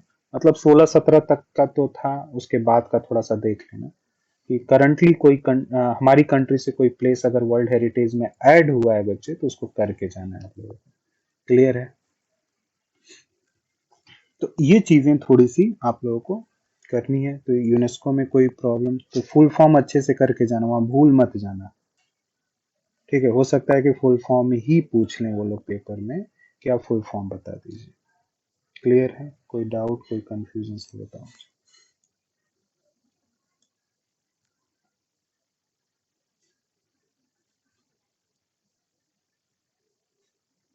ठीक है। WHO से क्वेश्चंस पूछा जा सकता है, तो थोड़ा सा इस बार से, क्योंकि काफी WHO को लेकर काफी कंट्रोवर्शियल्स कंट्रोवर्सीज हुई हैं बच्चे, WHO से, WHO को लेकर के। WHO जो है वो क्या कर रहा है, पार्शियलिटी कर रहा है बच्चे। तो WHO को लेकर भी क्वेश्चंस आ सकते हैं। तो थोड़ा सा बाकी चीजें तो इसमें हैं, जैसे WTO का करंटली हेड कौन है बच्चे, और अभी जो हेड है उससे पहले कौन हेड था बच्चे, तो वो थोड़ा सा नाम देख कर पेपर में तुम लोग को जाना है, ठीक है। ठीक है। तो WHO जो है बच्चे, मतलब वर्ल्ड हेल्थ जो ऑर्गेनाइजेशन है, ठीक है ना, जो हमारा वर्ल्ड हेल्थ ऑर्गेनाइजेशन है बच्चे, वो उन तरह के डिसीज के लिए फाइंड करता है। तृप्ति ने कुछ भेजा है क्या?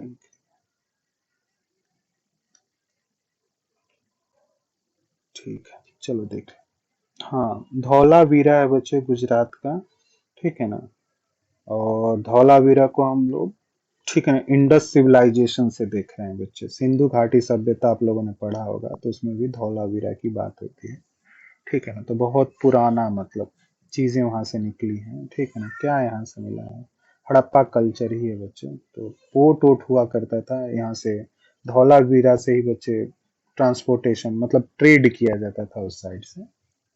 तो जो वर्ल्ड हेल्थ ऑर्गेनाइजेशन है बच्चे, ये उस तरह के डिसीज पर फाइट करता है बच्चे, उन तरह की डिसीज के लिए कुछ काम करता है जिन जिस डिसीज का इलाज वर्ल्ड में नहीं है बच्चे, उन तरह के डिसीज के लिए क्या करता है, कुछ चीजें डेवलप्ड करता है बच्चे। और खास तौर से जो पुअरेस्ट कंट्री हैं बच्चे, उनको उन कंट्रियों को हेल्थ फैसिलिटीज जो है बच्चे, वो क्या करना है, अवेलेबल कराने के लिए जो है डब्ल्यूएचओ काम करता है। एचआईवी पे काम कर रहा है, एड्स पे काम कर रहा है, इबोला पे काम कर रहा है बच्चे, तुम्हारे कोविड पे काम कर रहा है बच्चे। तो इन तरह की जो खतरनाक डिसीज होती हैं बच्चे, उसके ऊपर वर्ल्ड हेल्थ ऑर्गेनाइजेशन जैसे इंस्टीट्यूशंस वर्क कर रहे हैं बच्चे। क्लियर है, तो इसका हेडक्वार्टर ध्यान में रख लेना बच्चे। ठीक है, और इसके अलावा मुझे नहीं लगता है कि इसमें से कुछ और पूछी जानी चाहिए बच्चे। क्लियर है बच्चे, तो वर्ल्ड हेल्थ ऑर्गेनाइजेशन में बस यही है कि जो भी खतरनाक डिसीज है बच्चे, जिसका, ठीक है ना, जिसका कोई सॉल्यूशन अभी तक ढूंढा नहीं गया है बच्चे, उस पे कंट्रियों के साथ मिलकर वर्ल्ड हेल्थ ऑर्गेनाइजेशन जो है वो क्या करता है, काम करता है बच्चे। तो ये इसके भी कोई डिसीजंस जो होते हैं बहुत बाइंडिंग नहीं होते हैं बच्चे। ठीक है, तुम देख ही रहे हो कि जैसे यहाँ पे उन्हीं कंट्रियों का ज्यादा सुना जाता है बच्चे। जैसे अमेरिका ने कहा कि मैं तो वर्ल्ड हेल्थ ऑर्गेनाइजेशन से अपने आप को क्या कर लूंगा, बाहर कर लूंगा। हाँ, एक क्वेश्चन ध्यान में है बच्चे, सॉरी, जो यूनेस्को है बच्चे, United nation of educational and scientific culture, इससे ना अमेरिका ने अपने आप को बाहर कर लिया था बच्चे। इसराइल ने भी अपने आप को यूनेस्को से बाहर कर रखा है। ठीक है ना, यूनेस्को से ये दोनों कंट्रीज अपने आप को बाहर कर रखा है, ये ध्यान में रखना है बच्चे। और जब कोविड स्टार्ट हुआ था बच्चे, उस समय अमेरिका डब्ल्यूएचओ से बाहर होने की धमकी दे रहा था बच्चे, कि मैं वर्ल्ड हेल्थ ऑर्गेनाइजेशन से बाहर हो जाऊंगा, क्योंकि वर्ल्ड हेल्थ ऑर्गेनाइजेशन जो है वो चीन को सपोर्ट कर रहा है बच्चे। ठीक है, चीन को सपोर्ट कर रहा है क्योंकि वुहान लैब में जो चीजें डेवलप्ड हुई, माना जाता है कि ये वायरस डेवलप्ड किया हुआ है। ये नेचुरल वायरस अगर होता तो खत्म हो जाता, ये खत्म नहीं हो रहा, मतलब डेवलप्ड किया हुआ है, और ये वहीं के लैब में डेवलप्ड हुआ और डब्ल्यूएचओ को इन्वेस्टिगेट नहीं करने दिया। ठीक है ना, तो अमेरिका ने काफी डब्ल्यूएचओ पे क्वेश्चंस लगाए थे, काफी आरोप लगाए थे डब्ल्यूएचओ के ऊपर, अमेरिका के द्वारा लगाया गया था बच्चे, और अमेरिका ने फंडिंग देने से भी मना किया था। तो ये जो ऑर्गेनाइजेशन है कहीं ना कहीं यूएस के फंडिंग से चलते हैं बच्चे। अमेरिका बहुत पावर रखता है, फंडिंग बंद कर देगा, ऑर्गेनाइजेशन की जो भी एफिशिएंसीज है ना, जो भी पावर है वो रिड्यूस हो जाएगी, और ऑर्गेनाइजेशन को उस टाइम के बाद से क्या हो जाता है, खत्म हो गया। तो ये चीजें हमें ध्यान में रखनी है बच्चे। तो इसका हेडक्वार्टर ध्यान में रख लेना है, डब्ल्यूएचओ जो काम कर रहा है वो ध्यान में रखना है। क्लियर है बच्चे?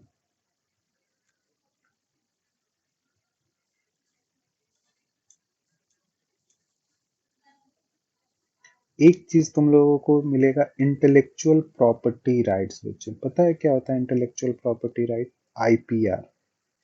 आईपीआर का ही फुल फॉर्म है इंटेलेक्चुअल प्रॉपर्टी राइट। आईपीआर क्या होता है पता है? कुछ आइडिया है कि आईपीआर क्या है?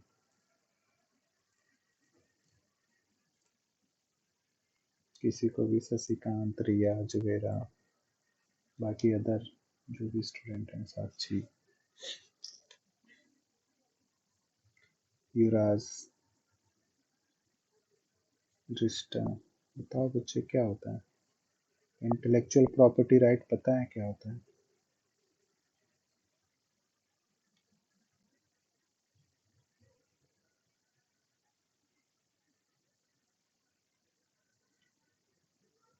बता सकते हैं इंटेलेक्चुअल प्रॉपर्टी राइट? किसी को, चलो युवराज तो मना कर रहा है, रिया, तृप्ति, साक्षी भी है, बताओ बच्चे, शशिकांत, क्या होता है बच्चे इंटेलेक्चुअल प्रॉपर्टी राइट?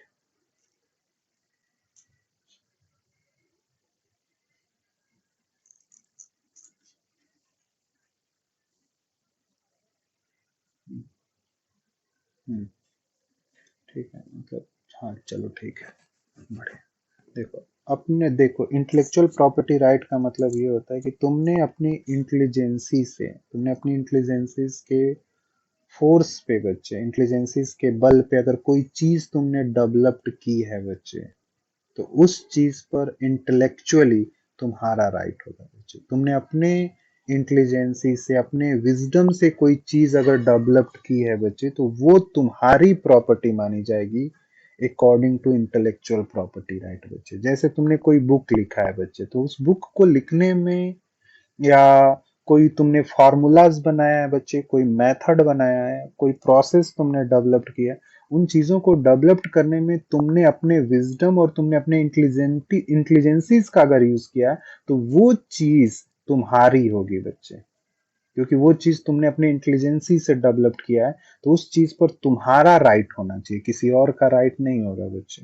जैसे फॉर तुमने कोई बुक लिखा बच्चे, तो उस जो बुक है बच्चे, ठीक है ना, वो बुक पहले लिखी हुई बुकों से बहुत अलग है, एक तो होना चाहिए अकॉर्डिंग टू प्रोसेस, एकदम अलग होना चाहिए, अकॉर्डिंग टू सब्जेक्ट एकदम डिफरेंट होना चाहिए बच्चे, लैंग्वेजेस में भी डिफरेंसेस होना चाहिए बच्चे, प्रोसेस में भी डिफरेंसेस होना चाहिए, और उस बुक का काफी कमर्शियल यूज हो सकता है बच्चे, हो सकता है, या उसका कमर्शियल यूज किया जा सकता है बच्चे। इस चीज को देखते हुए तुमने उस बुक का क्या कर लिया, कॉपीराइट ले लिया।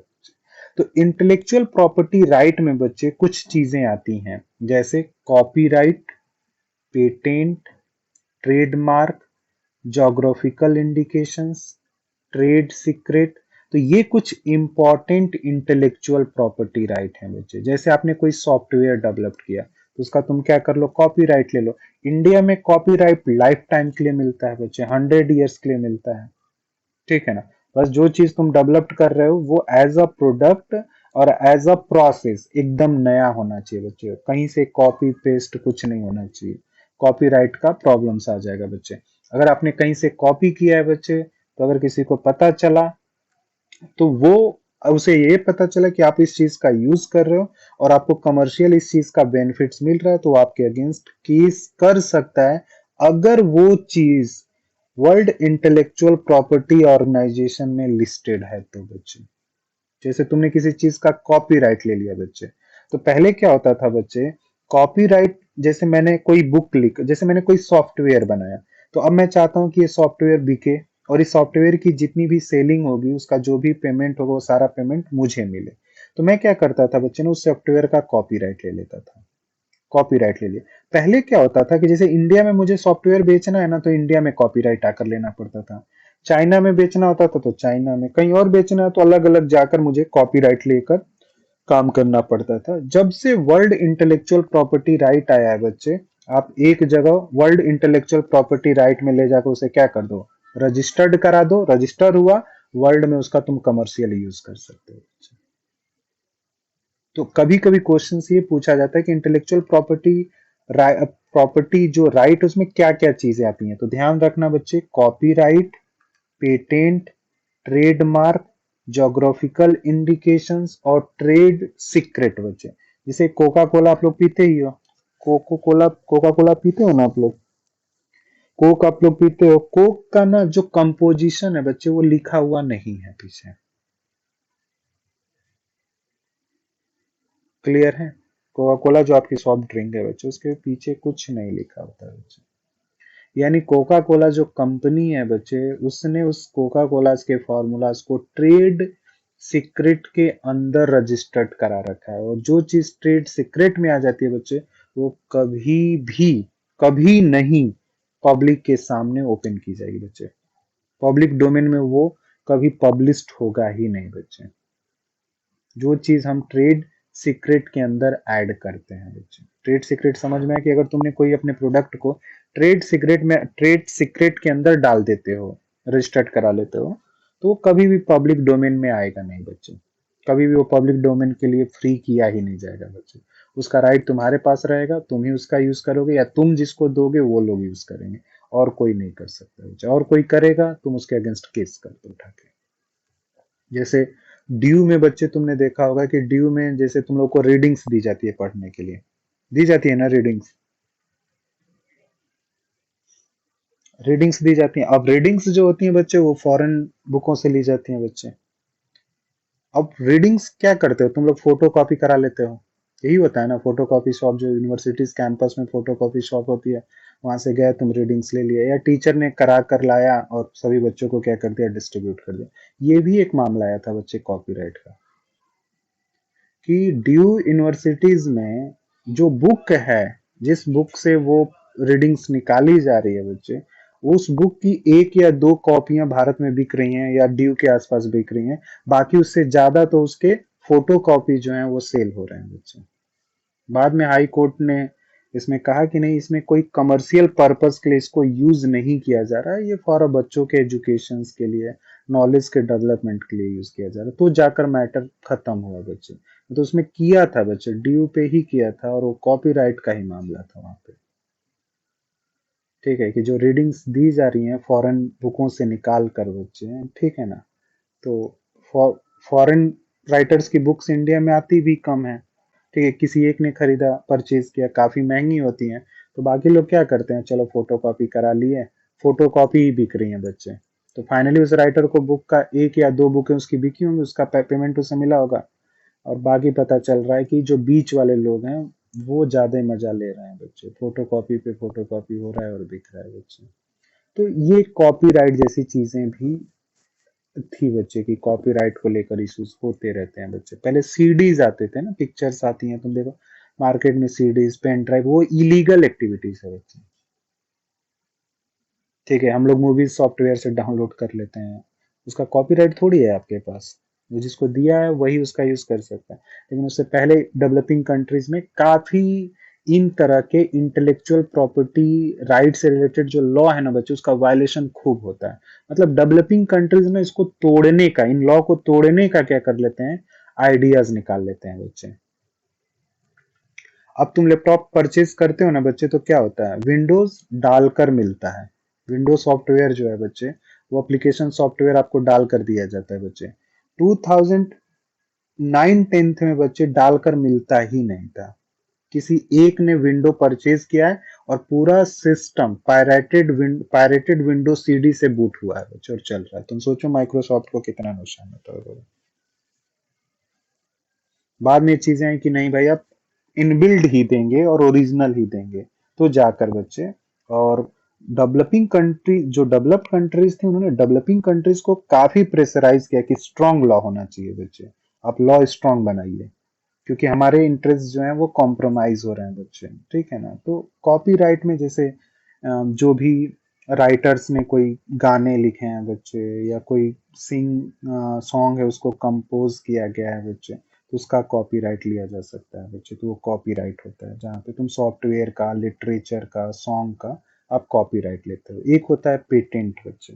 पेटेंट हम लोग क्या करते हैं, जैसे कमर्शियल प्रोडक्ट जो होते हैं वो प्रोड्यूस किए जाते हैं बच्चे, तो उसका आप क्या करते हो, केमिकल फार्मूलाज डेवलप करते हो। जैसे कोविड का जो आपका कोविड शील्ड है बच्चे, तो उसका एक केमिकल फार्मूलाज है ना बच्चे।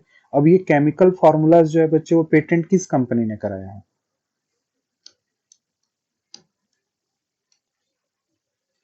ठीक है, और दिया किसको है बच्चे, वो बेचने पूरा मतलब प्रोड्यूस करने के लिए। कोविड शील्ड कौन सी कंपनी, क्या नाम है उसका, जो कोविड शील्ड वैक्सीन दे रही है।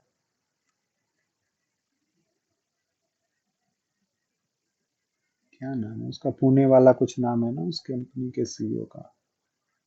हाँ, सीरम इंस्टीट्यूट बच्चे। तो सीरम इंस्टीट्यूट के पास क्या है, उसका राइट है बच्चे। कोई दूसरा अगर करता है, ठीक है ना, तो वो सीरम उसके अगेंस्ट कोर्ट में केस कर सकता है बच्चे, क्योंकि उसके पास पेटेंट राइट है। और उसको ये पेटेंट राइट कितने टाइम के लिए मिला होगा, 20 ईयर्स के लिए बच्चे। तो जो ये कोविडशील्ड वैक्सीन है बच्चे, इसमें अगर वो चेंजेस नहीं करता है, मतलब 20 ईयर्स तक तो इसी के पास रहेगा। 20 ईयर्स के बाद पेटेंट राइट खत्म होता है बच्चे, और 20 ईयर्स के बाद अगर इसका आप दोबारा से पेटेंट नहीं कराओगे बच्चे, तो यही मेडिसिन, यही फॉर्मूला जो है वो जेनरिक में कन्वर्ट होगा बच्चे। तो जेनरिक मेडिसिन वो मेडिसिन हैं बच्चे जिनका पेटेंट राइट्स खत्म हो चुका था बच्चे, इसलिए वो काफी कम प्राइस पे आपको मार्केट में अवेलेबल होती हैं। जो उसमें आपके सॉल्ट होते हैं उनमें कोई डिफरेंसेस नहीं होता है, सारी चीजें सेम होती हैं। तुम किसी और ब्रांड का लो, किसी जेनरिक मेडिसिन लो, कोई डिफरेंसेस नहीं है बच्चे। क्लियर। तो पेटेंट भी इसके अंदर आता है, इंडिया में 20 ईयर्स का लिए दिया जाता है बच्चे। ट्रेडमार्क तुम लोगों ने देखा होगा, सेम इंडस्ट्रीज को डिफरेंशिएट करने के लिए ट्रेडमार्क दिया जाता है बच्चे। जैसे तुम देखोगे एडिडास और रिवोक बच्चे, दोनों में तो मटेरियल एक ही तरह के यूज हो रहे होंगे, लेकिन उन दोनों में हम डिफरेंसेस कैसे करते हैं, उनके ट्रेडमार्क से करते हैं। तो सेम इंडस्ट्रीज को अलग करने के लिए, सेम तरह के प्रोडक्ट को प्रोड्यूस जो कर रही है, उन इंडस्ट्रीज को अलग अलग करने के लिए हम लोग को क्या करना पड़ता है बच्चे, ट्रेडमार्क बनाना पड़ता है बच्चे। जोग्राफिकल इंडिकेशन का मतलब ये होता है कि कोई प्रोडक्ट आपके जोग्राफी के वजह से क्या है, फेमस है बच्चे, आपके जोग्राफिकल एरिया के वजह से फेमस है बच्चे। जैसे योगा को हमने ना जोग्राफिकल इंडिकेशन में डाल दिया, योगा हमारा है जी, कोई दावा ना करे कि योगा मेरा है, ठीक है ना। तो योगा को हमने अपना करा लिया बच्चे, पेटेंट करा लिया जोग्राफिकल इंडिकेशन में बच्चे। बासमती राइस जो है बच्चे, ठीक है, उसका जोग्राफिकल इंडिकेशन हमारे पास है बच्चे। कांचीवरम की साड़ियां हो गई बच्चे। तो ये सारी चीजों का हमने क्या कर रखा है बच्चे, जोग्राफिकल इंडिकेशन। तो ये सारी चीजें आती हैं बच्चे वर्ल्ड इंटेलेक्चुअल प्रॉपर्टी ऑर्गेनाइजेशन। तुम World intellectual property Right Organization में जाके रजिस्टर्ड कराओ और उसका कमर्शियल वर्क करो, ठीक है। आप जिसको देना चाहते हो आप दे दो उसको, वो आपको क्या करेगा, रॉयल्टी देगा। जैसे सीरम इंस्टीट्यूट है बच्चे, जिससे वो कोविड शील्ड का फॉर्मूलाज लिया है बच्चे, जितनी सेलिंग होगी बच्चे उस ऑक्सफोर्ड यूनिवर्सिटी और किसने मिलकर बनाया ना बच्चे, तो उनको रॉयल्टी जाती रहेगी बच्चे, वो देता रहेगा। अब उनका जो भी कॉन्ट्रैक्ट हुआ होगा उसके अकॉर्डिंग उन्हें क्या करना होता है, देना होता है। तो ये हम्म,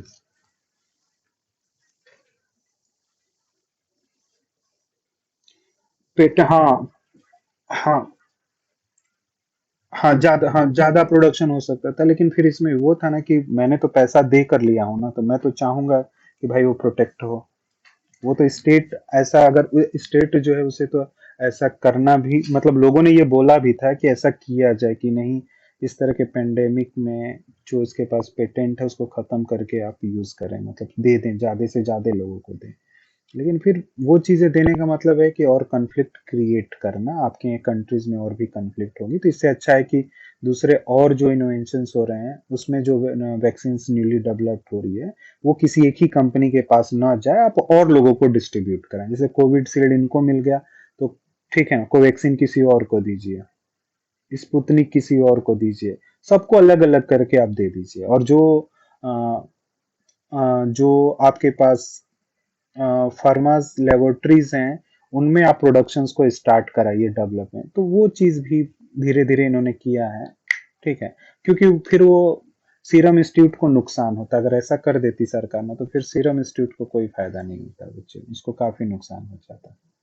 क्योंकि वो अगर ये डेवलप्ड कंट्रियों ने उसे दिया है और वो डेवलप्ड कंट्रियों से ये चीजें पे करके ला रहा है बच्चे, तो फिर सभी को दे देना फिर बहुत नुकसानदायक, नुकसान हो जाएगा बच्चे, ठीक है। तो ये प्रॉफिट मोटिव के लिए भी काम होता है बच्चे, ठीक है। तो वो भी है कि आप बहुत ज्यादा हो जाता है, लगता है कि चीजें नहीं मैनेज हो पा रही हैं बच्चे, तो फिर हो जाता है कि फिर सरकार तो इसे अपने कंट्रोल में ले सकता है बच्चे। बहुत हाई इमरजेंसी कंडीशन में बच्चे की ले सकता है, कि जब सीरम इंस्टीट्यूट ने जितना प्रोमिस किया है सप्लाई करने का वो न कर पाए, तो तुम जाकर उससे ये राइट ले सकते हो बच्चे कि नहीं, मैं इसको अपने लेवल पे अब इसका प्रोडक्शन कराऊंगा बच्चे, ठीक है। और नहीं तो आप ज्यादा परेशान करोगे तो कहेगा कि ठीक है जी, मैं यहाँ पे करता ही नहीं हूँ। ये भी तो कर सकता है ना, वो कहेगा मैं यहाँ पे प्रोडक्शन ही नहीं करता हूँ। ये भी प्रॉब्लम्स होती है, कहेगा मैं दूसरी कंट्री में चला जाऊंगा, वहां मैं प्रोडक्शंस लगा लूंगा, मुझे कोई दिक्कत नहीं है, वहां प्रोडक्शन करूंगा और उस कंट्री को दूंगा।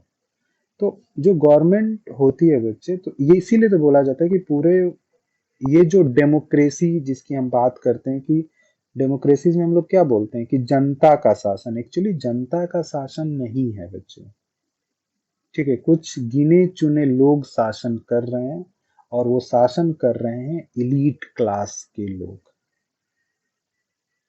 ठीक है ना। ये जो डेमोक्रेसीज देख रहे हो तुम बच्चे, इसमें 130 करोड़ लोगों पे जो शासन है वो मुट्ठी भर लोग कर रहे हैं बच्चे। जबकि डेमोक्रेसीज में क्या बोलता है कि लोगों का, जो लोग हैं उनके, उनका ही उनके ऊपर शासन होगा, यही डेमोक्रेसीज होती है। लेकिन इस डेमोक्रेसीज में आपको दिखेगा क्या, यहाँ पे गिने चुने लोग, कुछ पॉलिटिशियन, कुछ इलीट क्लास जो है बच्चे, जो आपसे ज्यादा सोचता है, समझता है चीजों को, वो लोग रूल कर रहे हैं डेमोक्रेसी। तो डेमोक्रेसीज का एक्चुअली जो रियलिटी है बच्चे, डेमोक्रेसीज में वो लोग, डेमोक्रेसीज में वो लोग रूल कर रहे हैं जो, ठीक है, जो आपसे काफी इंटेलेक्चुअल हैं, काफी डेवलप्ड हैं, जिनकी थिंकिंग पावर है। तो रियलिटीज में डेमोक्रेसीज है नहीं बच्चे, इस डेमोक्रेसीज में कुछ लोग शासन कर रहे हैं। तो ये डेमोक्रेसी नहीं है, ये कुछ गिने चुने लोगों का शासन है। लेकिन हम बताते हैं कि ये डेमोक्रेसीज है, और वो हम बताते हैं कि वोट करने का राइट दिया तो है इसके बेसिस पे, ठीक है ना। जब हम पॉलिटिकल थ्योरीज पढ़ेंगे तो क्लियर हुआ ये चीज कि ये गिने चुने लोग, कुछ लोग शासन कर रहे हैं बच्चे, और यही लोग शासन करते हैं। क्लियर है चीजें। तो वर्ल्ड इंटेलेक्चुअल प्रॉपर्टी का जो कंसेप्ट है ना बच्चे, ये डब्ल्यूटीओ के अंदर आया था, वर्ल्ड ट्रेड ऑर्गेनाइजेशन। और डब्ल्यूटीओ का जो फॉर्मेशन हुआ था बच्चे, वो हुआ था 94 में मराकस एग्रीमेंट से बच्चे। तो जो ये मराकस ट्रीटी दिख रहा है बच्चे, इस ट्रीटी की वजह से डब्ल्यूटीओ एग्जिस्टेंस में आया था, वर्ल्ड ट्रेड ऑर्गेनाइजेशन जो है वो एग्जिस्टेंस में आता है मराकस ट्रीटी की वजह से बच्चे। और मराकस ट्रीटी में WTO, world intellectual property right, ये कंसेप्ट निकल कर आए थे। तो पार्ट ऑफ द डब्ल्यूटीओ ही, डब्ल्यूटीओ का part world intellectual property right है बच्चे। क्लियर है चीजें। देखो यहाँ पे भी तुम लोग को सस्टेनेबल डेवलपमेंट प्रोग्राम्स मिल जाएंगे बच्चे, यूएनडीपी के अंदर, यूनाइटेड नेशंस डेवलपमेंट प्रोग्राम्स बच्चे। ये भी एक यूएन की ही एजेंसीज है बच्चे, ठीक है ना, यूएन एजेंसीज है। और इस एजेंसीज के थ्रू एक रिपोर्ट आती है बच्चे, ह्यूमन डेवलपमेंट इंडेक्स बच्चे, ठीक है ना। और ह्यूमन डेवलपमेंट इंडेक्स मेथड जो डेवलप किया गया था बच्चे, उसमें महबूल हक और प्रोफेसर अमर सेन, इन दोनों को नोबेल पुरस्कार ह्यूमन डेवलपमेंट इंडेक्स के लिए ही मिला था बच्चे। तो आपसे पूछा भी जाता है क्वेश्चन में कि ह्यूमन डेवलपमेंट इंडेक्स में इंडिया की रैंकिंग क्या है बच्चे। तो मेरे को लगता है कि फिलहाल इंडिया की जो रैंकिंग होगी ह्यूमन डेवलपमेंट इंडेक्स में बच्चे, 131, ये ध्यान में रख कर जाना है बच्चे। और ह्यूमन डेवलपमेंट इंडेक्स जो तैयार किया जाता है, वो किया जाता है बच्चे एजुकेशन, ठीक है ना, एम्प्लॉयमेंट और लाइफ एक्सपेक्टेंसीज के बेसिस पे बच्चे, कि आपके कंट्री में लाइफ एक्सपेक्टेंसीज क्या है, एजुकेशंस क्या है, वहाँ पे लोगों के पास जॉब्स अपॉर्चुनिटीज क्या है। तो इसके बेसिस पर ह्यूमन डेवलपमेंट इंडेक्स बनाया जाता है बच्चे। और उस ह्यूमन डेवलपमेंट इंडेक्स में कोविड से पहले हमारी रैंकिंग 129 थी बच्चे। कोविड जब स्टार्ट हुआ तो हम 131 के आसपास पहुंच गए हैं बच्चे। और एशिया में अगर ह्यूमन डेवलपमेंट इंडेक्स में अगर किसी की अच्छी थी बच्चे, तो वो थी श्रीलंका की बच्चे। तो ह्यूमन डेवलपमेंट इंडेक्स यहीं से आता है बच्चे, यूएनडीपी के थ्रू वो प्रोग्राम लॉन्च किया गया था। क्लियर है यहाँ तक, कोई दिक्कत, कोई कंफ्यूजन तो बताओ मुझे। ठीक है, तो यहाँ तक आज के लिए रखो। और दूसरा, मैंने तुम लोग को क्वेश्चन भी भेजे थे, क्या था, कल क्वेश्चंस भी भेजे थे तुम लोग के ग्रुप पे, सभी को तो मिल गया था ना। तो उसको देखा तुम लोगों ने क्वेश्चंस, किस तरह के क्वेश्चंस पूछते हैं लोग एंट्रेंस एग्जाम से। साहू का भी एक पेपर मिल गया था, तो मैंने तुम लोग को 2014 वाला भेज दिया था बच्चे। तो थोड़ा सा क्वेश्चंस भी देखते रहो बच्चे, कि किस तरह के क्वेश्चंस, और पढ़ने का हमारा तरीका क्या होना चाहिए बच्चे, कि जो हम चीज़ों को कर रहे हैं तो किस तरीके से करना है बच्चे।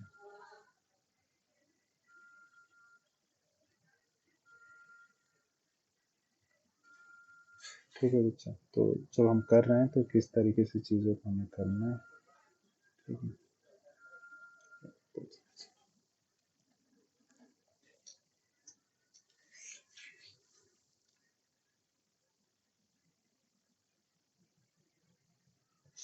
तो ऐसा नहीं कि सारे कोर्स करना शुरू कर दो, जैसे हम आईआर पढ़ रहे हैं, आईजीपी पढ़ रहे हैं, तो फिलहाल उनके क्वेश्चंस देखना शुरू करो। वैसे तो सारे क्वेश्चंस होंगे, तो सारे नहीं करने हैं, ठीक है ना। कि जैसे हम लोग आईआर कर रहे हैं बच्चे, तो उनके क्वेश्चंस हमने देखना शुरू कर दिया बच्चे, ठीक है ना, जैसे दिया है ना, who move the objective resolution in the constitutional assemblies बच्चे, तो बी आर अम्बेडकर दे रहा है, जीबी पंत, जवाहरलाल नेहरू, सरदार पटेल, तो क्या टिक करते हैं?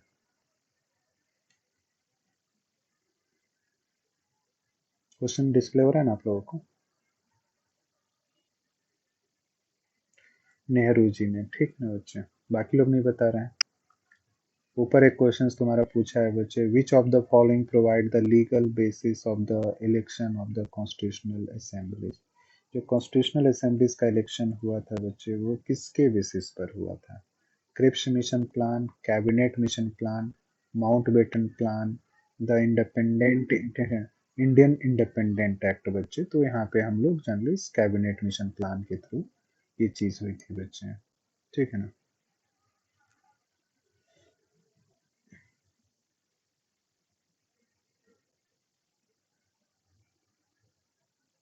थोड़ा सा मॉडर्न हिस्ट्री से भी क्वेश्चन, देखिए ये जो क्वेश्चन नंबर 9 है बच्चे, ये थोड़ा सा मॉडर्न हिस्ट्री से भी क्वेश्चन ये लोग पूछते हैं बच्चे।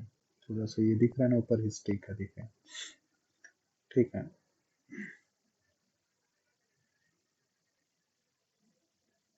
ठीक है, इसमें से पूछा है who among the following the Marxist thinker बच्चे, हेयक, बर्लिन, स्टालिन, बोटमोरो बच्चे, तो स्टालिन जो हो गया बच्चे, वो मार्क्सिस्ट थिंकर हो गया, हमारा थिंकर है बच्चे, ठीक है। Who followings was not the extremist बच्चे, बाल गंगाधर तिलक, गोपाल गोपाल कृष्ण गोखले, लाला लाजपत राय, बीसी पाल, बिपिन चंद्र पाल बच्चे, क्या टिक करते हैं इसमें से? कौन नेता जो है, कौन पॉलिटिशियन जो है बच्चे, वो आपका एक्सट्रीमिस्ट नहीं है बच्चे?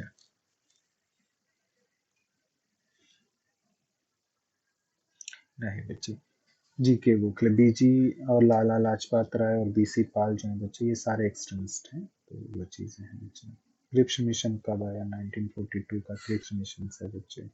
होम रूल लीग जो है बच्चे, उससे रिलेटेड कौन थे? बाल गंगाधर। ये सारी चीजें पढ़ानी है, मतलब मेरा बताने का मतलब ये है बच्चे कि थोड़ा सा क्वेश्चंस देखो बच्चे। Who among the following is and the utilisms, बताओ। वेस्टर्न थिंकर पढ़ लिया था तुम लोगों ने कॉलेज में?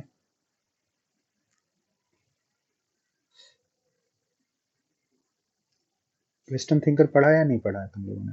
कॉलेज में पढ़ा दिया गया या नहीं पढ़ाया गया अभी? लाइन पे हो, सब कट गए। वेस्ट बोल नहीं रहे तुम लोग। वेस्टर्न थिंकर पढ़ लिया या मतलब नहीं पढ़ाया गया अभी? तो बताओ इसका आंसर क्या होगा? ये तो इतना आसान है।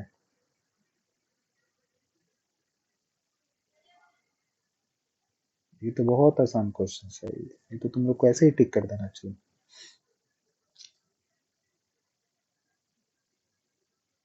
हम्म, तृप्ति, रिया, शशिकांत, जिनका बैकग्राउंड पोल साइंस है वो तो बताएं, ठीक है ना। यूटिलिटेंस, चलो गुड। बेंथम जो है, जो यूटिलिटेरियन है बच्चे, उसमें बेंथम का नाम आता है, ठीक है ना। ग्रीन, रूसो, लॉक नहीं आते हैं बच्चे, तो ये चीज, ठीक है। यहाँ पे इस तरह के भी क्वेश्चंस तुम्हें मिलेंगे जहाँ मैच ऑफ द फॉलोइंग्स होगा बच्चे, ठीक है ना। पूछा कि कौन किससे रिलेटेड नहीं है बच्चे, ठीक है ना बच्चे। तो इसमें एक ही नहीं मैच करता है, जिन्ना साहब जो है वो खिलाफत से नहीं है। बाकी सिविल डिसोबीडियंट मूवमेंट गांधी के द्वारा, मोतीलाल नेहरू ने नेहरू कमेटीज रिपोर्ट दी थी बच्चे, और एससी बोस, सुभाष चंद्र बोस जो है बच्चे, उन्होंने फॉरवर्ड ब्लॉक बनाया था बच्चे। तो ये बनारस हिंदू विश्वविद्यालय का क्वेश्चन है बच्चे, ठीक है। चलो ये बताओ, तृप्ति, जिन्होंने आईजीपी पढ़ लिया है वो बताएंगे इसका आंसर। 18 क्वेश्चंस का आंसर जिन्होंने पहले आईजीपी पढ़ा होगा वो बताएं।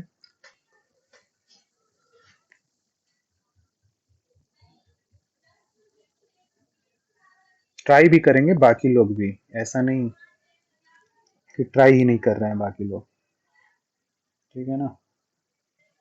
गलत है, तृप्ति को तो आर्टिकल ही नहीं याद हो रहे हैं, बड़ी दिक्कत है। और रिया, बताओ। शशिकांत, कोशिश करो। युवराज,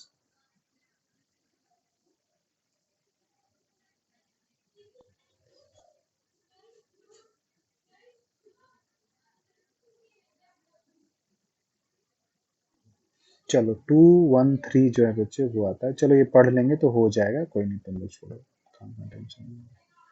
मतलब देखते रहो क्वेश्चनों को, कहने का मतलब मेरा ये है बच्चे कि जब चीजें कर रहे हैं तो उन क्वेश्चंस को तुम लोग देखा भी करो कि किस तरह के क्वेश्चंस पेपर में आ रहे हैं बच्चे, ठीक है ना, और उसी के अकॉर्डिंग हमें अपनी तैयारी करनी है बच्चे।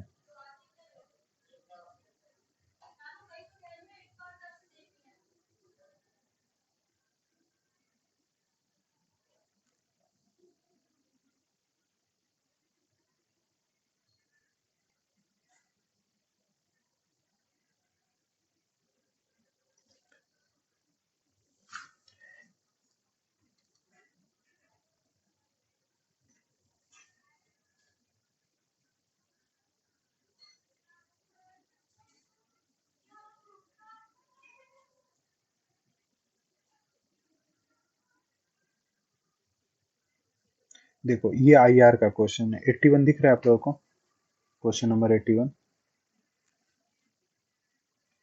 Which of the following is not consider as a component of national power बच्चे? पार्टी सिस्टम, ठीक है ना बच्चे, तो इसका क्या होगा, पार्टी सिस्टम जो होता है बच्चे उसका कोई लेना देना नहीं होता है, ठीक है।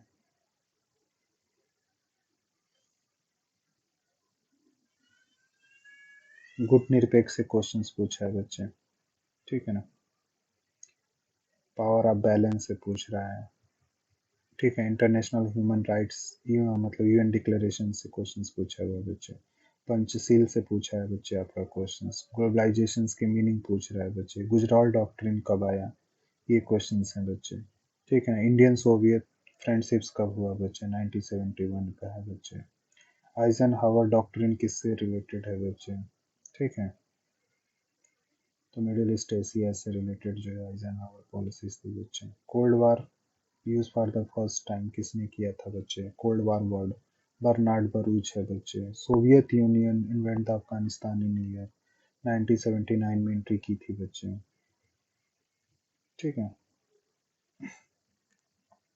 तो ये आईआर के कुछ क्वेश्चंस हैं बच्चे, तो थोड़ा सा देखते रहा करो क्वेश्चंस, तो आइडिया लगेगा कि क्या क्या हमें पढ़ना है, क्या हमें ध्यान में रखना होता है, ठीक है ना, ठीक है, तो बाकी अब मंडे को करेंगे क्लास, कोई दिक्कत तो पूछ लो तुम लोग, कोई डाउट कोई कंफ्यूजन तो बच्चे किसी को, दृष्टा समझ में आया बच्चे, ठीक है बच्चे, युवराज ठीक है, कोई दिक्कत, ठीक है बच्चे, चलो इसको करके रखना, क्वेश्चंस देखते रहा करो तुम लोग, क्वेश्चंस देखते रहो, पढ़ने का तरीका हमारा वही होना चाहिए कि हम क्वेश्चंस देखते रहे, आएंगे तो नहीं वो क्वेश्चन, लेकिन हम जब भी चीजों को पढ़ रहे हैं तो क्या चीजें हमें ध्यान में रखनी है, क्या चीजें छोड़ देनी है, वो करनी है बच्चे, ठीक है, चलो मंडे को क्लास करेंगे बच्चे, ठीक है, ओके बच्चे।